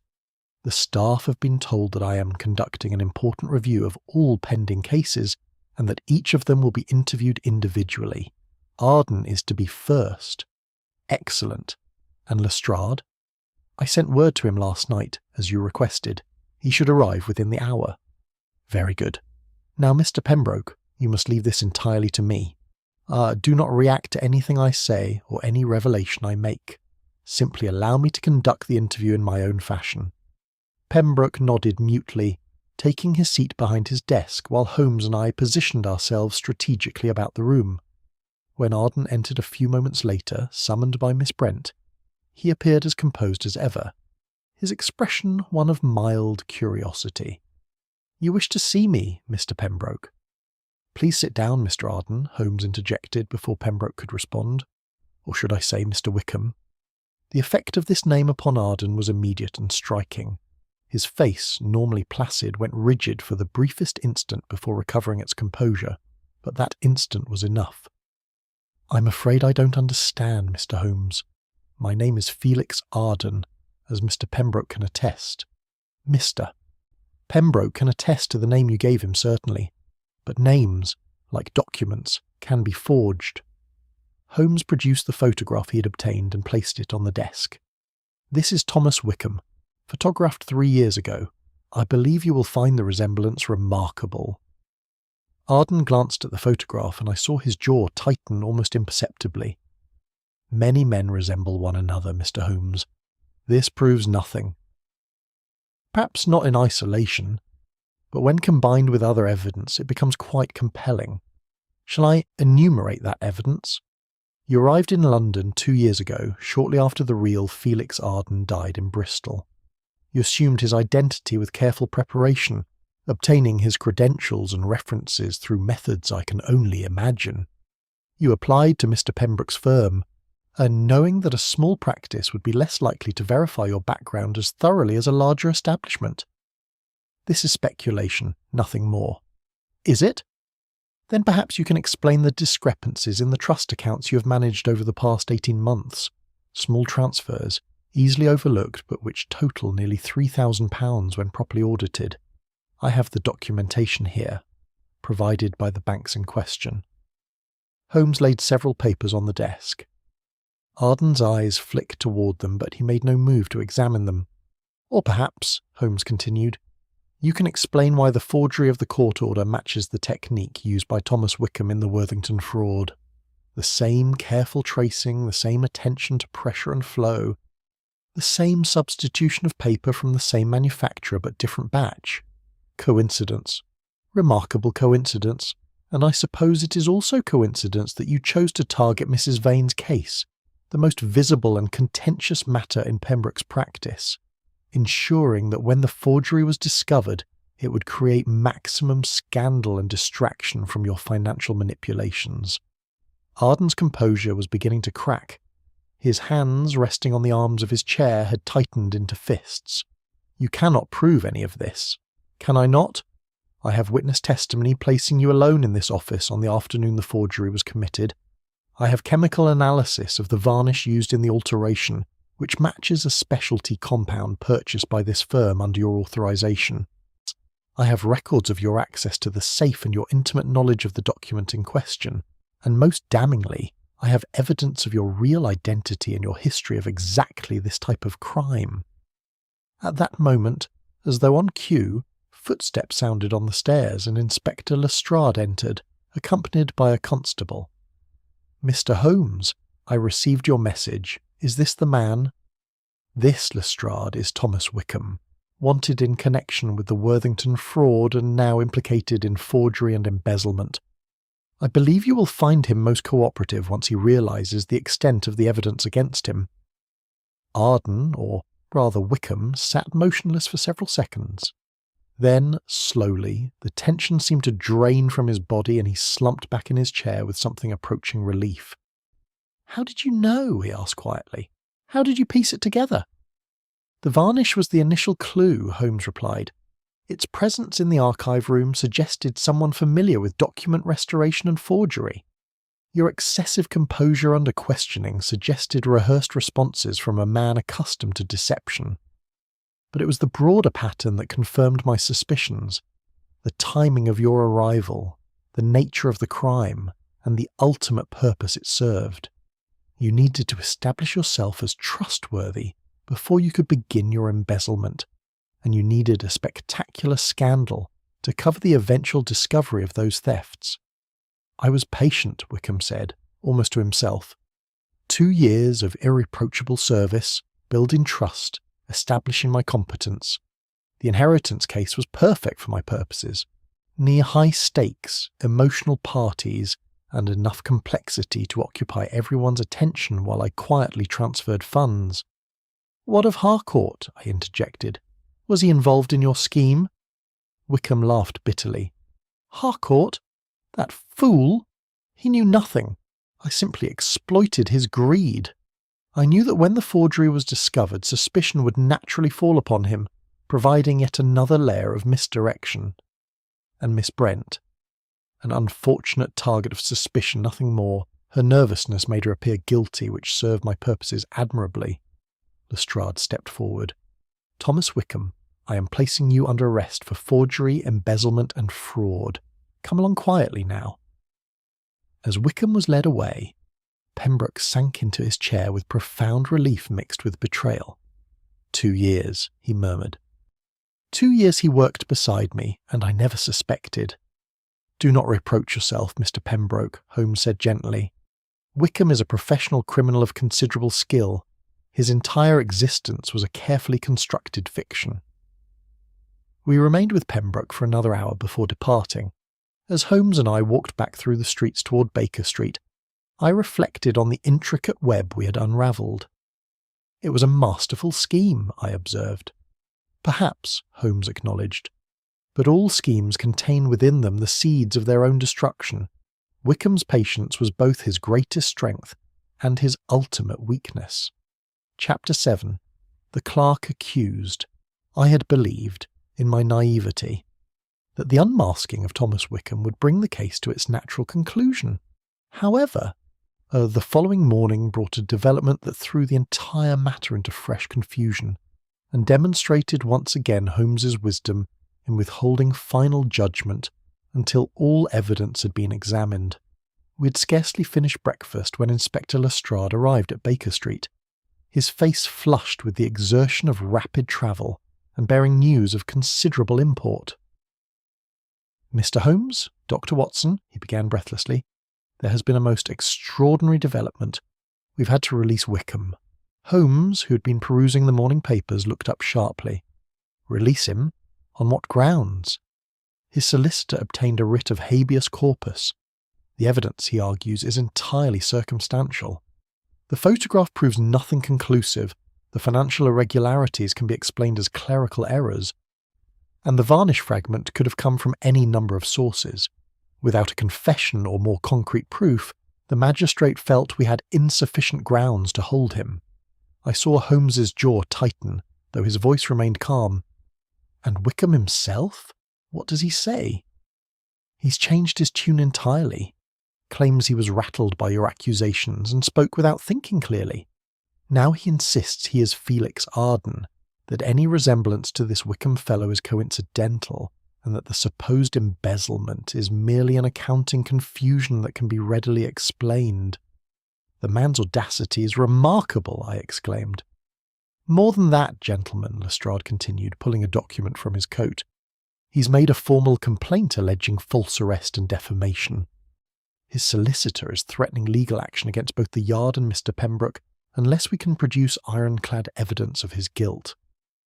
Holmes rose and began pacing, his fingers drumming against his leg in that familiar gesture of intense concentration. "He is cleverer than I gave him credit for, Watson." He realised that his momentary lapse, his admission in Pembroke's office, was made before witnesses who might be considered partial. Pembroke has every reason to deflect blame, and we are known associates of his. A skilled barrister could paint the entire scene as a conspiracy against an innocent man. But surely the financial records can be explained away as errors, as Lestrade says. Numbers can be manipulated to tell many stories, and without clear evidence of where the money went and who benefited. We have only suspicions. Lestrade shifted uncomfortably. "There's worse, Mr. Holmes. In the absence of stronger evidence against Wickham, or Arden, or whatever we're to call him, the Commissioner is demanding we arrest someone. The forgery is established fact, and there must be consequences. Given the circumstantial evidence and her access to the documents, I've been ordered to bring in Miss Brent for formal questioning." "Miss Brent?" I protested. "But she's clearly innocent." "Is she?" Lestrade produced another document, this one considerably more damning than the first. "We found this in her desk drawer during a search of the premises yesterday afternoon. It's a blotting paper bearing impressions that match portions of the altered text on the court order." Holmes took the paper and examined it closely with his glass. For several long moments he said nothing, his face unreadable. Finally he looked up at Lestrade with an expression I could not quite interpret. "When was this search conducted?" "Yesterday afternoon, after we'd taken Wickham into custody. Standard procedure in such cases." "And who was present during the search?" "Myself and Constable Murray. Why do you ask?" "Because this blotting paper, Lestrade, is fresh. The impressions upon it were made within the past 24 hours, not 3 weeks ago when the forgery was committed. Moreover, the ink used here does not match the ink used in the actual alteration. Someone has planted this evidence." Lestrade's face reddened. "Are you suggesting that one of my men—" "I'm suggesting nothing about your men, Inspector. But I am stating categorically that this paper was placed in Miss Brent's desk after the forgery was discovered for the express purpose of incriminating her should the need arise." "By whom?" "By someone who had access to the office, knowledge of our investigation, and a compelling interest in directing suspicion away from himself." "Wickham," I said. "Or Arden, as he would have us believe," Holmes agreed. "He has been planning his escape routes from the beginning. Miss Brent was always intended as his scapegoat, should his primary plan fail. Her nervousness made her an ideal candidate for suspicion." "But if the evidence is planted," Lestrade objected, Why arrest her at all? Because you have your orders, and because sometimes the appearance of progress is more important to your superiors than actual justice. Nevertheless, I would urge you to delay the arrest if possible. Give me 24 hours to find the proof we need to convict the real culprit." Lestrade hesitated, clearly torn between duty and doubt. "I can give you until tomorrow morning, Mr. Holmes, but no longer. If you cannot produce conclusive evidence by then, I must take Miss Brent into custody. The Commissioner will accept no further delays." After the inspector departed, Holmes stood at the window for a long while, gazing out at the street below with an intensity that suggested his mind was racing through possibilities at tremendous speed. "He has outmanoeuvred us, Watson," he said at length. "Wickham is a more formidable opponent than I anticipated. He prepared for every contingency, including exposure, the planted evidence, the ready solicitor. He has the claim of false arrest, all of it calculated to muddy the waters and create reasonable doubt. Then what can we do? If the financial evidence is inconclusive and the planted blotting paper is our only physical proof, how can we possibly convince a magistrate of his guilt?" Holmes turned from the window, and I was struck by the determination in his expression. "We do what we should have done from the beginning, Watson. We find the money. Wickham has stolen £3,000 over 18 months. That money exists somewhere, in some form. Men like Wickham do not steal for the sake of stealing. They steal to spend, to invest, to transform their lives. If we can trace the funds to their destination, we can prove his guilt beyond any doubt. But how? The banks have already provided their records. The banks have provided records of the trust accounts under Pembroke's management, but Wickham had to transfer those funds somewhere. Bank accounts in a false name, perhaps. Property purchases, stock certificates. Somewhere there is a trail, and we have 24 hours to find it." What followed was perhaps the most intensive period of investigation I had yet witnessed in Holmes's career. He began by dispatching a flurry of telegrams to every major bank in London, inquiring about recent accounts opened by individuals matching Wickham's description or using variations of his name. He sent word to property registrars, stockbrokers, and even pawnbrokers, casting his net as widely as possible. For my part, I was dispatched to Pembroke's office with instructions to examine every document Wickham had handled, searching for any notation, any reference, any clue that might indicate where the stolen funds had gone. Miss Brent, informed of the evidence found in her desk, was nearly hysterical with fear, but she cooperated fully with my examination, producing files and ledgers at my request. It was she who, quite inadvertently, provided the crucial insight. "Mr. Arden was always so helpful," she said as we reviewed a particularly complex trust account. "When I couldn't understand the legal terminology, he would explain it to me. He even recommended a building society where I might deposit my savings, saying it offered better rates than the banks." "A building society? Which one?" "The Metropolitan Provident, I believe. Though I never did open an account there. The paperwork seemed overly complicated. I made note of the name, and upon returning to Baker Street that evening reported this detail to Holmes. His reaction was immediate and electric. "The Metropolitan Provident. Watson, you may have found it. That institution has been connected to several questionable financial schemes in the past. They ask fewer questions than the established banks, and they are more amenable to creative interpretations of their regulations." He immediately sent a telegram to a contact within the Banking Oversight Office, requesting an urgent review of recent accounts at the Metropolitan Provident.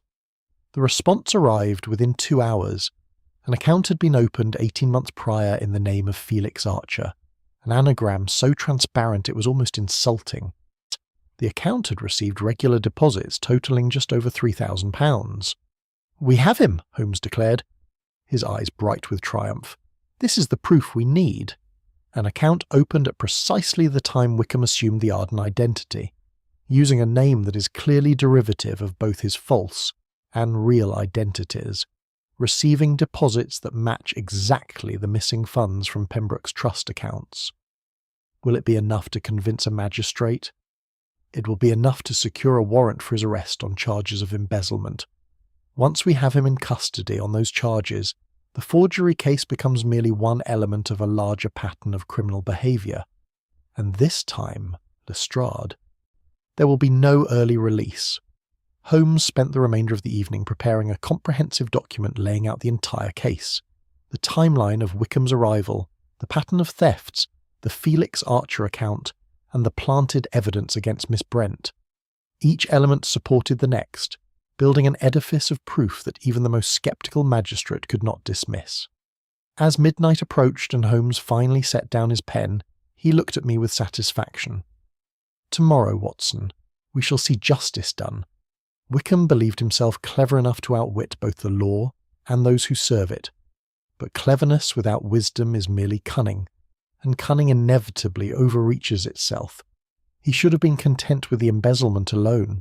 The forgery, meant to provide cover, has instead provided the very attention that led to his exposure. And Miss Brent will be spared? Miss Brent will be completely exonerated. Indeed, she may have grounds for a complaint of her own, given how she has been manipulated and nearly made a victim of this entire affair. I retired to bed that night with a sense of relief, though I could not shake a lingering unease. Wickham had proven himself resourceful and calculating. Would he truly accept defeat, or did he have yet another stratagem prepared? Only the morning would tell. As I drifted towards sleep, I heard Holmes's violin begin to play, a low and contemplative melody that seemed to carry both triumph and caution in equal measure. Chapter 8. The Unseen Hand. Morning arrived with a cold rain that drummed against our windows and gave the city a grey, oppressive aspect, and I found Holmes already dressed and pacing the sitting room, his nerves clearly on edge despite the apparent solidity of the evidence we'd gathered the previous evening. "You seem troubled, Holmes," I observed, as I joined him for breakfast. "Surely the Felix Archer account provides all the proof we require. The account provides proof of embezzlement, certainly, but I remain troubled by certain inconsistencies in the larger pattern. Wickham is undoubtedly guilty, yet I cannot shake the feeling that we have not yet grasped the full extent of his scheme." "What inconsistencies?" Holmes paused in his pacing and turned to face me. "The ink, Watson. I have been dwelling upon the ink used in the forgery. You will recall that I noted it did not match the standard ink available in Pembroke's office. I had assumed Wickham procured it elsewhere, but my inquiries yesterday revealed something curious. The ink was indeed purchased through Pembroke's office account, but not by Wickham. Then by whom? By Pembroke himself, or rather, through a supplier's invoice submitted 3 weeks ago. Yet Pembroke has no recollection of ordering any special ink, and the invoice itself, when I examined it yesterday, bears certain irregularities. You believe the invoice was forged as well? I believe Wickham has been more thorough in covering his tracks than I initially credited. He created a paper trail that would, if examined superficially, appear to implicate Pembroke himself in the forgery. Another layer of misdirection, another escape route should he need it. Our conversation was interrupted by the arrival of a telegram. Holmes read it quickly, and I saw his expression darken. "It is from the Metropolitan Provident. The Felix Archer account was closed yesterday afternoon, and the entire balance withdrawn in cash. £3,147 to be precise." "Then the money is gone?" "The money is mobile, Watson, which is far more dangerous. Wickham now has the means to disappear entirely, to reinvent himself once again in some distant city or foreign country. We must act quickly." Within the half hour we'd made our way to Scotland Yard, where Holmes presented his findings to Inspector Lestrade. The detective inspector, to his credit, immediately grasped the urgency of the situation. "A warrant for his arrest can be obtained within the hour," Lestrade said, "but first we must locate him." "Do you know where he's lodging?" "He maintains rooms in Bloomsbury," Holmes replied, "but I suspect we shall find them empty. A man with £3,000 and the wits to steal it will not wait passively for arrest." "Then where do we look?" Holmes was silent for a moment, his fingers steepled before his face in that characteristic pose.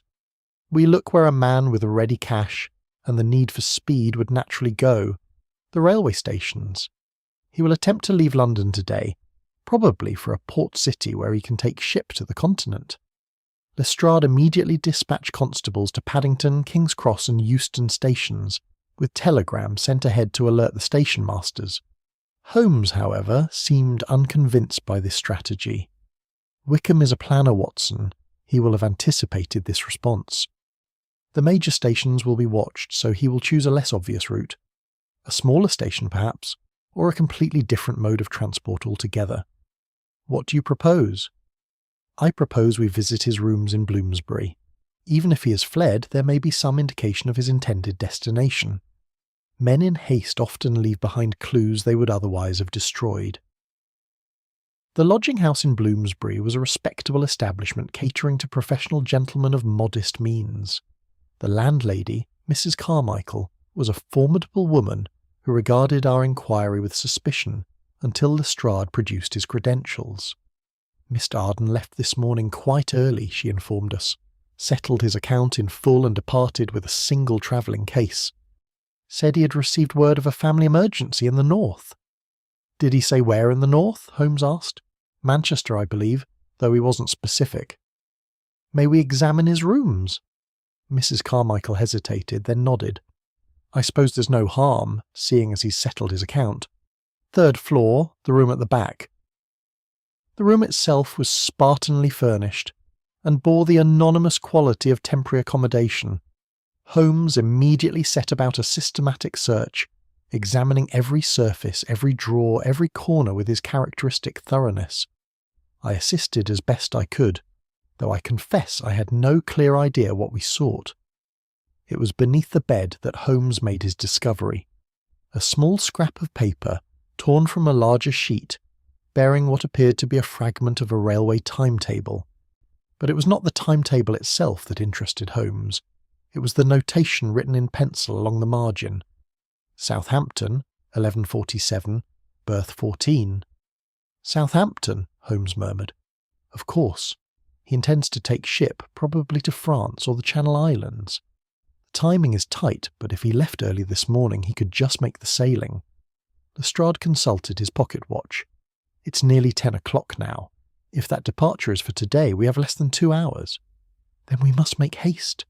Watson, are you prepared for a journey? Within minutes, we had engaged a four-wheeler and were racing through the rain-slick streets toward Waterloo Station, from which the Southampton trains departed. The journey was tense and silent, each of us lost in our own thoughts. I found myself wondering whether we would arrive in time. And what we would find if we did. We reached Waterloo with barely 40 minutes to spare before the Southampton departure. Lestrade had telegraphed ahead from Bloomsbury, and a pair of constables met us on the platform. Together, we made our way through the crowded station, searching the faces of travellers for any sign of our quarry. It was Holmes who spotted him first, standing near the first-class carriages with his travelling case, apparently studying a newspaper while keeping a careful watch on the platform. Even from a distance I could see the tension in his posture, the alertness of a hunted animal. There, Holmes said quietly, indicating Wickham with a slight gesture. We must approach carefully. He will run if he perceives any threat.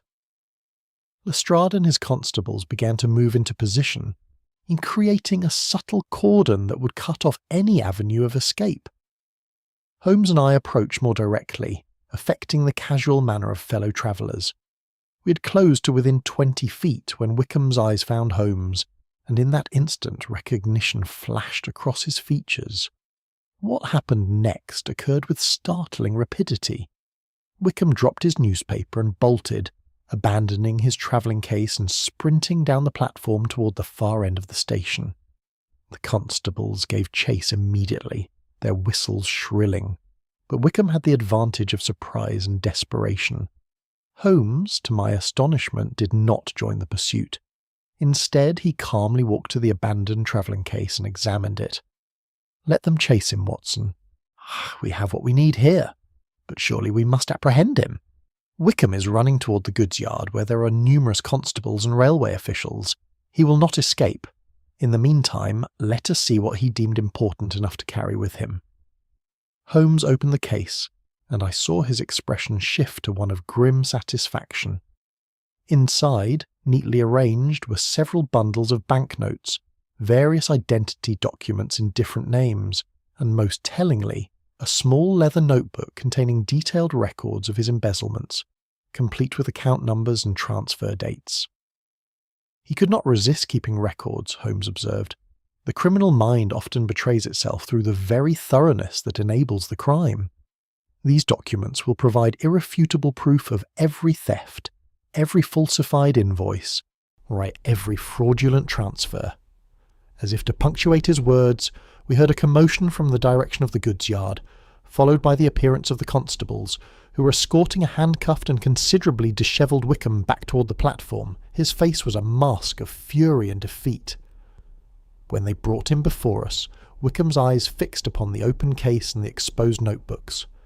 The colour drained from his face. "You couldn't simply steal and run, could you?" Holmes said, his tone almost conversational. "You had to keep records to document your own cleverness. Pride, Mr. Wickham, is the downfall of clever men." "Those documents prove nothing," Wickham spat, though his voice lacked conviction. "On the contrary, they prove everything. They prove the embezzlement. They prove the forgery was undertaken to provide cover for those thefts, and they prove that you are indeed Thomas Wickham, not Felix Arden. Your own handwriting convicts you, as does your own meticulous accounting of your crimes." Lestrade stepped forward. "Thomas Wickham, I am arresting you for embezzlement, forgery, fraud, and attempting to evade justice. This time, sir, there will be no early release and no clever solicitors to obscure the truth." As Wickham was led away, still protesting, but now with the hollow desperation of a man who knows his cause is lost, I turned to Holmes with renewed admiration. "How did you know he would keep such detailed records?" "Because I know the type, Watson. Wickham is not merely a thief. He's an artist of deception who takes pride in his craft. Such men cannot resist documenting their work, creating a private record of their accomplishments even when prudence would dictate destruction. It is their vanity that undoes them." We returned to London that afternoon in a far more leisurely fashion than we had departed. The rain had stopped, and a weak sun was attempting to break through the clouds. Holmes sat in silence for much of the journey, his eyes closed, though I knew his mind was actively processing the events of the past week. "There is one aspect of this case that troubles me still," he said suddenly. "What is that?" "The watermark discrepancy I noted in the forged document. It suggested that Wickham used paper from the same manufacturer but a different batch. Yet when I examined the remaining paper stock in Pembroke's archive, I found no recent purchases that would account for this variation. Perhaps Wickham brought his own paper. Perhaps there is a detail here I've not yet fully understood. But no matter. The case is solved, Wickham is in custody, and justice will be served.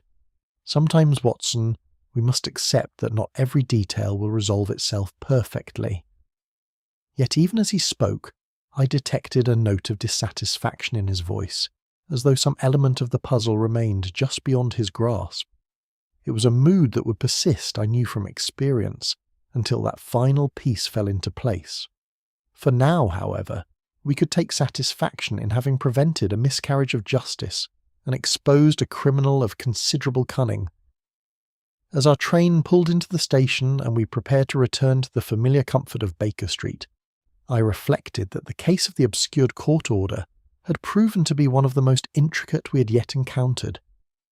Little did I know that the final chapter of this affair had yet to be written. Chapter 9. The Revelation. 2 days had passed since Wickham's arrest, and life at Baker Street had returned to its customary rhythm. Holmes had spent much of that time in consultation with the Crown prosecutor, ensuring that the evidence against Wickham was properly organised and presented. The case appeared to be concluded to everyone's satisfaction, save perhaps Holmes himself, who remained preoccupied with what he termed the watermark problem. It was on the evening of the third day that matters took an unexpected turn. We had just finished dinner when Pembroke arrived at our lodgings, and his face bearing an expression of profound distress. "Mr. Holmes, Dr. Watson, forgive this intrusion, but I have discovered something most disturbing, and I felt I must consult with you immediately." Holmes gestured for him to sit, You appear agitated, Mr. Pembroke. What has occurred? I have been conducting a thorough audit of my files since Wickham's arrest, as you recommended. This afternoon I discovered a discrepancy in a trust account that should have been entirely straightforward. The Merriweather estate, a matter I have handled for 5 years without incident. The account shows a transfer of £200 made 3 months ago, yet I have no recollection of authorising such a transfer, and the client certainly made no request for one. And you believe this to be another of Wickham's thefts? That was my initial thought, but when I examined the documentation more closely I found something peculiar. He produced a folder from his case and laid it before Holmes. The authorisation for the transfer bears my signature, but it is not my handwriting. Holmes took up his glass and examined the document with intense concentration. For several minutes he said nothing, comparing the signature to other papers Pembroke had brought. Finally he set down the glass and looked at our visitor with an expression I could not quite interpret. "Mr. Pembroke, I must ask you a direct question, and I require a truthful answer. Have you ever shown Wickham how to replicate your signature for the purposes of routine correspondence or document filing?" Pembroke's face coloured. Yes, I confess I did. It was shortly after he joined the firm. I was overwhelmed with work, and there were certain routine documents that required my signature but did not merit my personal attention. I showed him the general form of my signature and allowed him to sign on my behalf for such matters. It was highly irregular, I know, but— "It was also highly dangerous," Holmes interrupted, though not unkindly. "You provided him with the key to your entire practice.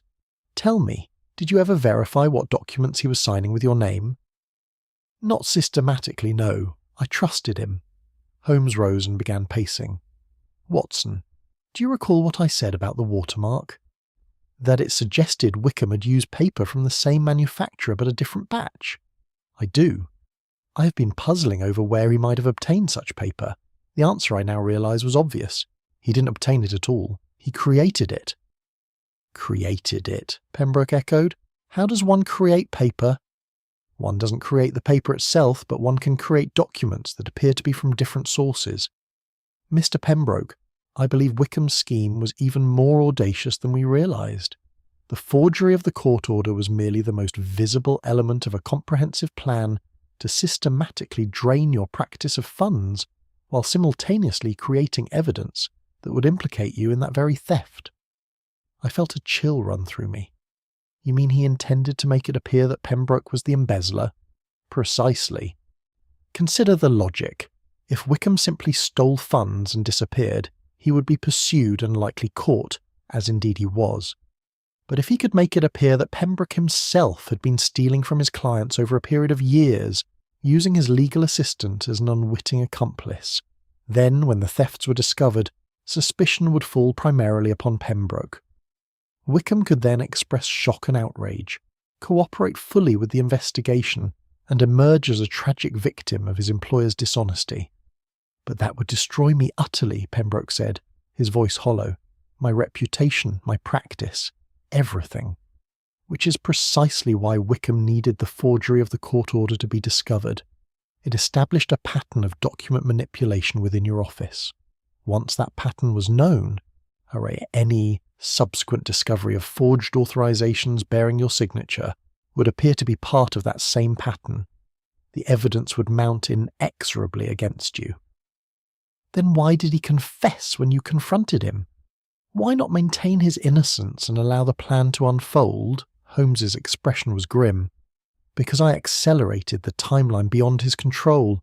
Wickham had not yet completed his preparations. The Felix Archer account was meant to be discovered, but only after he had established sufficient additional evidence against you. When I identified him as Thomas Wickham and connected him to the embezzlement, he panicked. His momentary confession was a tactical error born of surprise. He recovered quickly enough, but by then the damage was done." Pembroke buried his face in his hands. "My God, if you had not been consulted! If the forgery had been discovered through routine channels, I would now be facing ruin and possibly criminal prosecution. That was certainly Wickham's intention. However, we now face a more pressing concern. The The documents you have brought me suggest that Wickham created multiple authorizations bearing your forged signature. We must determine the full extent of these forgeries before the trial, or there is a risk that Wickham's defence counsel will use them to muddy the waters and suggest that you were the mastermind and he merely your tool. But surely the notebooks you found prove his guilt. The notebooks prove embezzlement, certainly, but a clever barrister might argue that Wickham was keeping those records at your instruction, that he was documenting crimes you committed. The truth is clear enough to us, but juries can be swayed by doubt, particularly when that doubt is skillfully cultivated. Holmes spent the next hour examining the documents Pembroke had brought, making notes and occasionally requesting clarification on specific transactions. As I watched him work, I was struck by the depth of Wickham's deception. The man had not simply stolen money, he had constructed an elaborate framework of false evidence designed to protect himself while destroying another.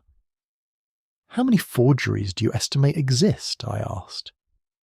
"Based on the patterns I observe here, I would estimate between 15 and 20 separate documents, spanning the entire period of Wickham's employment. Each one is a small theft, easily overlooked individually, but collectively they amount to a systematic looting of the trust accounts. Can they be identified and separated from legitimate documents? They can, with sufficient expertise. I have some knowledge of handwriting analysis, but this matter will require consultation with a specialist. Fortunately, I know just the man. Watson, would you be so good as to send a telegram to Mr. Henley in Lincoln's Inn? Tell him I require his urgent assistance in a matter of forensic documentation." After the telegram had been dispatched and Pembroke had departed with assurances that the matter would be resolved, Holmes returned to his chair with the air of a man finally seeing a complex puzzle in its complete form. "The watermark troubled me because it seemed unnecessary," he said, as though continuing a conversation we had been having all along.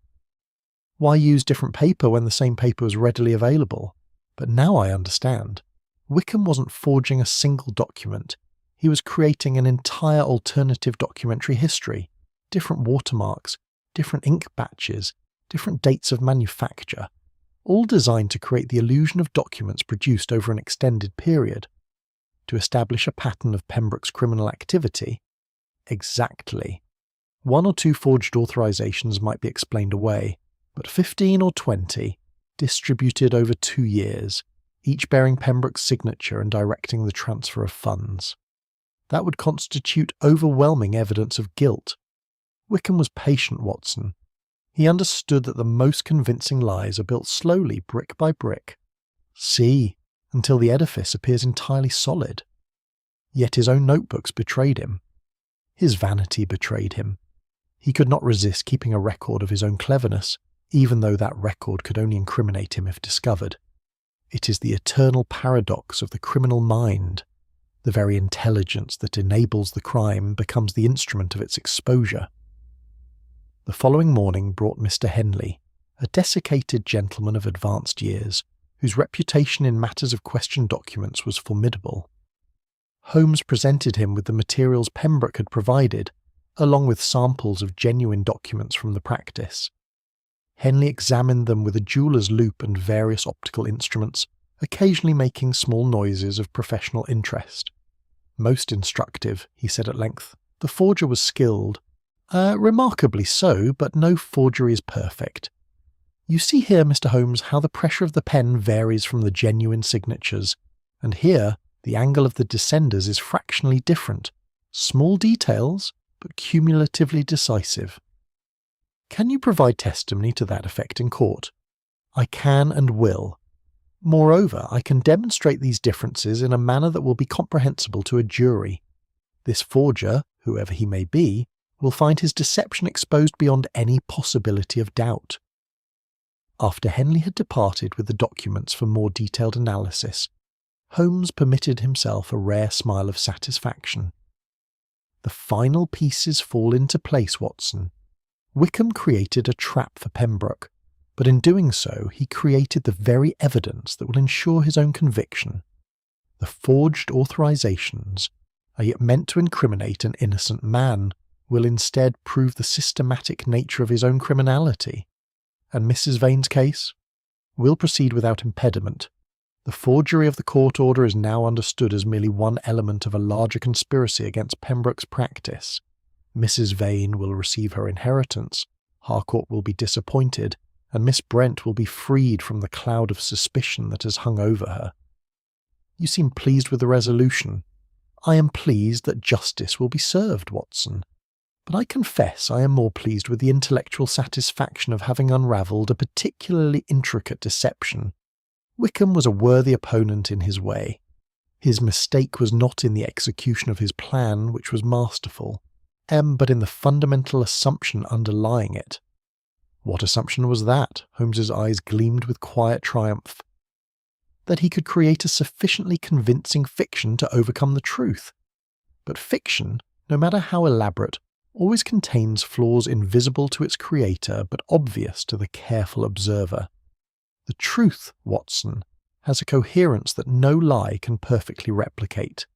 That is both the detective's greatest challenge and his most reliable tool. As evening settled over Baker Street and Holmes took up his violin to play one of his own melancholy compositions, I reflected on the case that had begun with a visitor in the fog and had ended with the exposure of one of the most elaborate criminal schemes I had yet encountered. The music Holmes played seemed to carry within it both triumph and a certain sadness, as though he recognised that each solved mystery was merely a temporary victory in an endless struggle between truth and deception.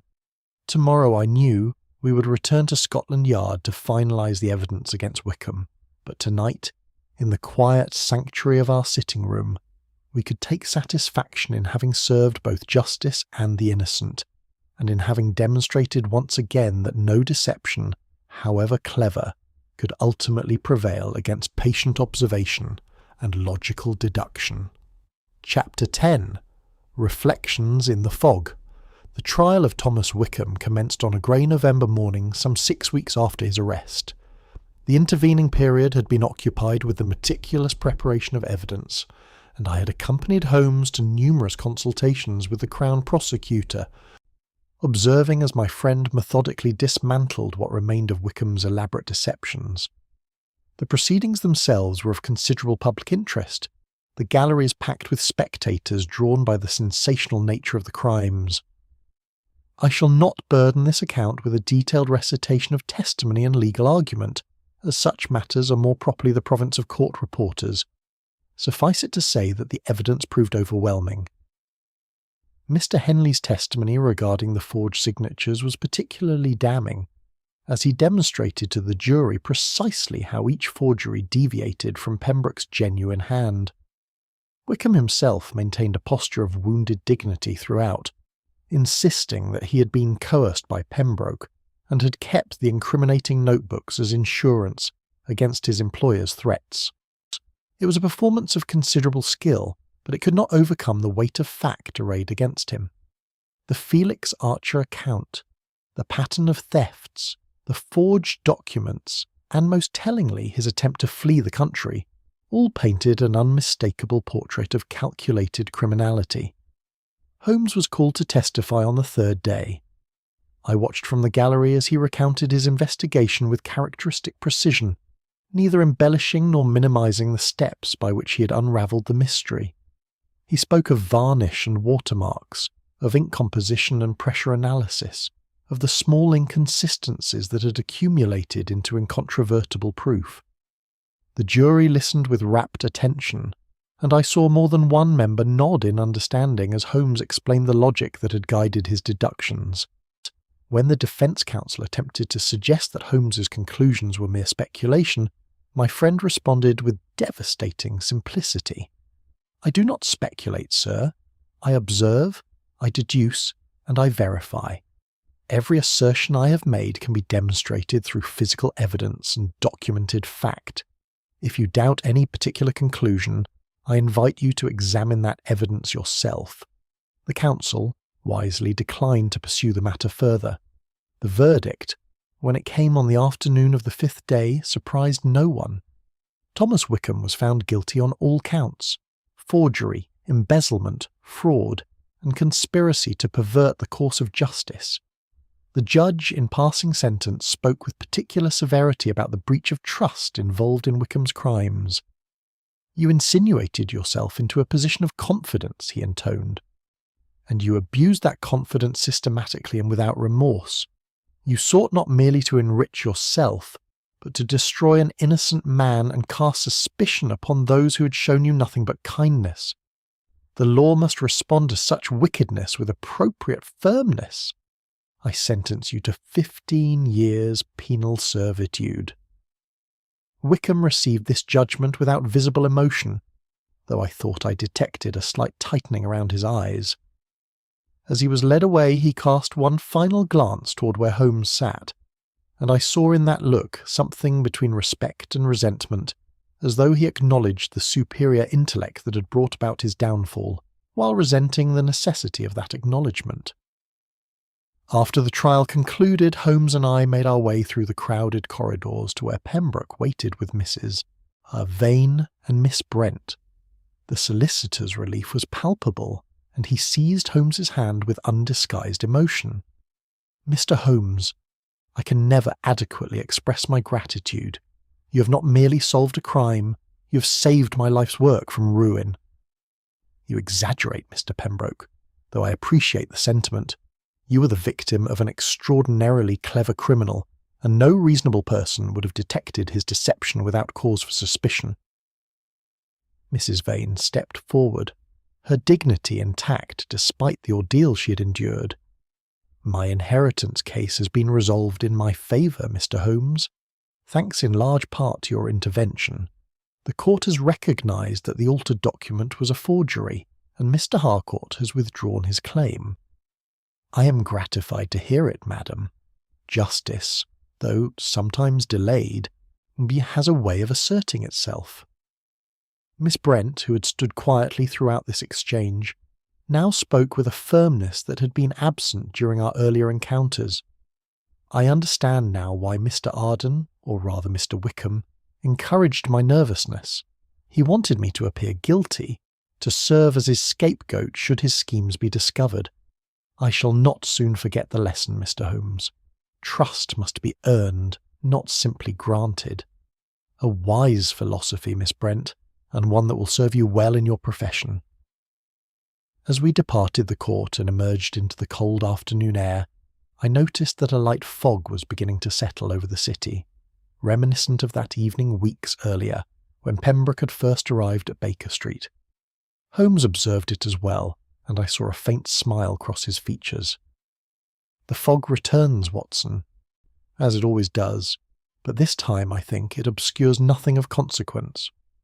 We walked in companionable silence for some distance before I ventured to speak. "You seemed almost sympathetic to Wickham during the trial." Holmes considered this. "Sympathy is perhaps too strong a word, but I confess to a certain professional admiration for the intricacy of his scheme. He understood human nature, he planned meticulously, and he executed his deceptions with considerable skill. His failure lay not in his methods, which were sound, but in his inability to account for the possibility of sustained systematic investigation." "You mean he did not anticipate you?" "He did not anticipate anyone, Watson. That was his fundamental error. He believed he had accounted for all contingencies, that his layers of misdirection would prove sufficient to confuse and deflect any inquiry. But no plan, however elaborate, can survive contact with determined scrutiny. The truth has a way of asserting itself, if one is patient enough to excavate it from beneath the accumulated debris of lies." We had reached Baker Street by this time, and as we climbed the familiar stairs to our lodgings, I found myself reflecting on the case in its entirety. What had begun as a simple matter of a forged court order had revealed itself to be a conspiracy of remarkable scope and ambition. Yet Holmes had unravelled it through the application of principles he had articulated countless times: observation, deduction, and the patient accumulation of evidence. Mrs. Hudson had prepared a fire against the evening chill, and Holmes settled into his chair with evident satisfaction. He took up his pipe and spent some moments in silent contemplation before speaking again. You will write this case up for your chronicles, I presume? I had intended to, yes. It seems worthy of record.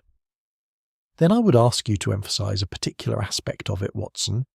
The case demonstrates that the most dangerous criminals are not those who act in passion or desperation, but those who act with calculation and patience. Wickham spent 2 years establishing his position, earning trust, and creating the foundation for his crimes. Such men are rare, thankfully, but when they appear, they pose a threat far beyond the immediate damage they cause. Because they undermine the very basis of trust upon which society depends? Precisely. Pembroke's practice, indeed his entire profession, rests upon the assumption that legal professionals will act with integrity. When that assumption is violated, the damage extends far beyond the specific victims. It creates doubt, suspicion, and cynicism.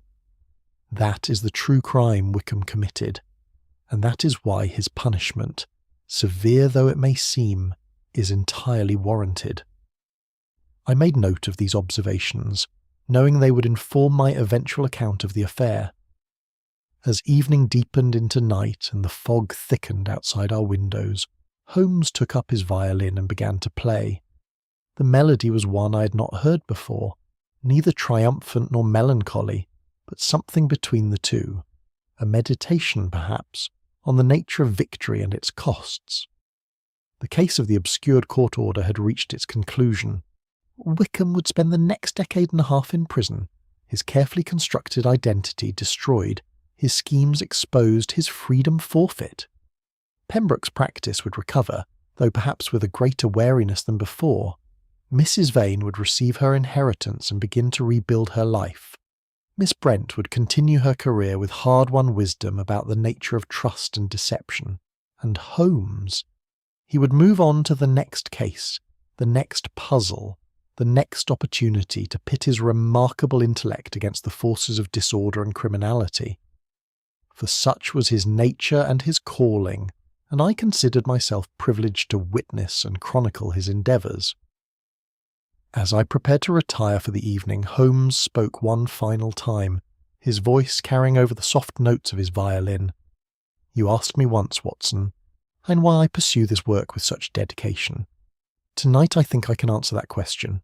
It is because the alternative, a world where clever lies triumph over patient truth, is simply insupportable. Each case we solve, each criminal we expose, is a small affirmation that reason and justice can prevail against deception and malice. That is worth any amount of effort. I could make no response to this except to nod my agreement. Holmes had articulated what I had long felt, but never quite expressed, that our work together, however modest in the grand scheme of human affairs, represented something essential and worthwhile. The fog continued to press against our windows that night, thick and impenetrable, concealing the city in its familiar shroud. But within our rooms at Baker Street, there was light and warmth and the satisfaction of a mystery solved and justice served. It was enough, I reflected, as I climbed the stairs to my chamber. It was more than enough. The case was closed, the account complete, and London, that great, sprawling, fog-bound metropolis, continued its indifferent rhythm, unknowing and uncaring that within its ancient streets a small drama of crime and detection had played out to its proper conclusion. Tomorrow would bring new challenges, new mysteries, new opportunities for Holmes to exercise his singular gifts. But tonight we could rest in the knowledge that we had done what we had set out to do. We had found the truth, and in finding it, we had served justice. In the end, that was all that mattered. The obscured court order was obscured no longer, and the quiet lie had been defeated by the patient truth. Holmes had been right, as he so often was.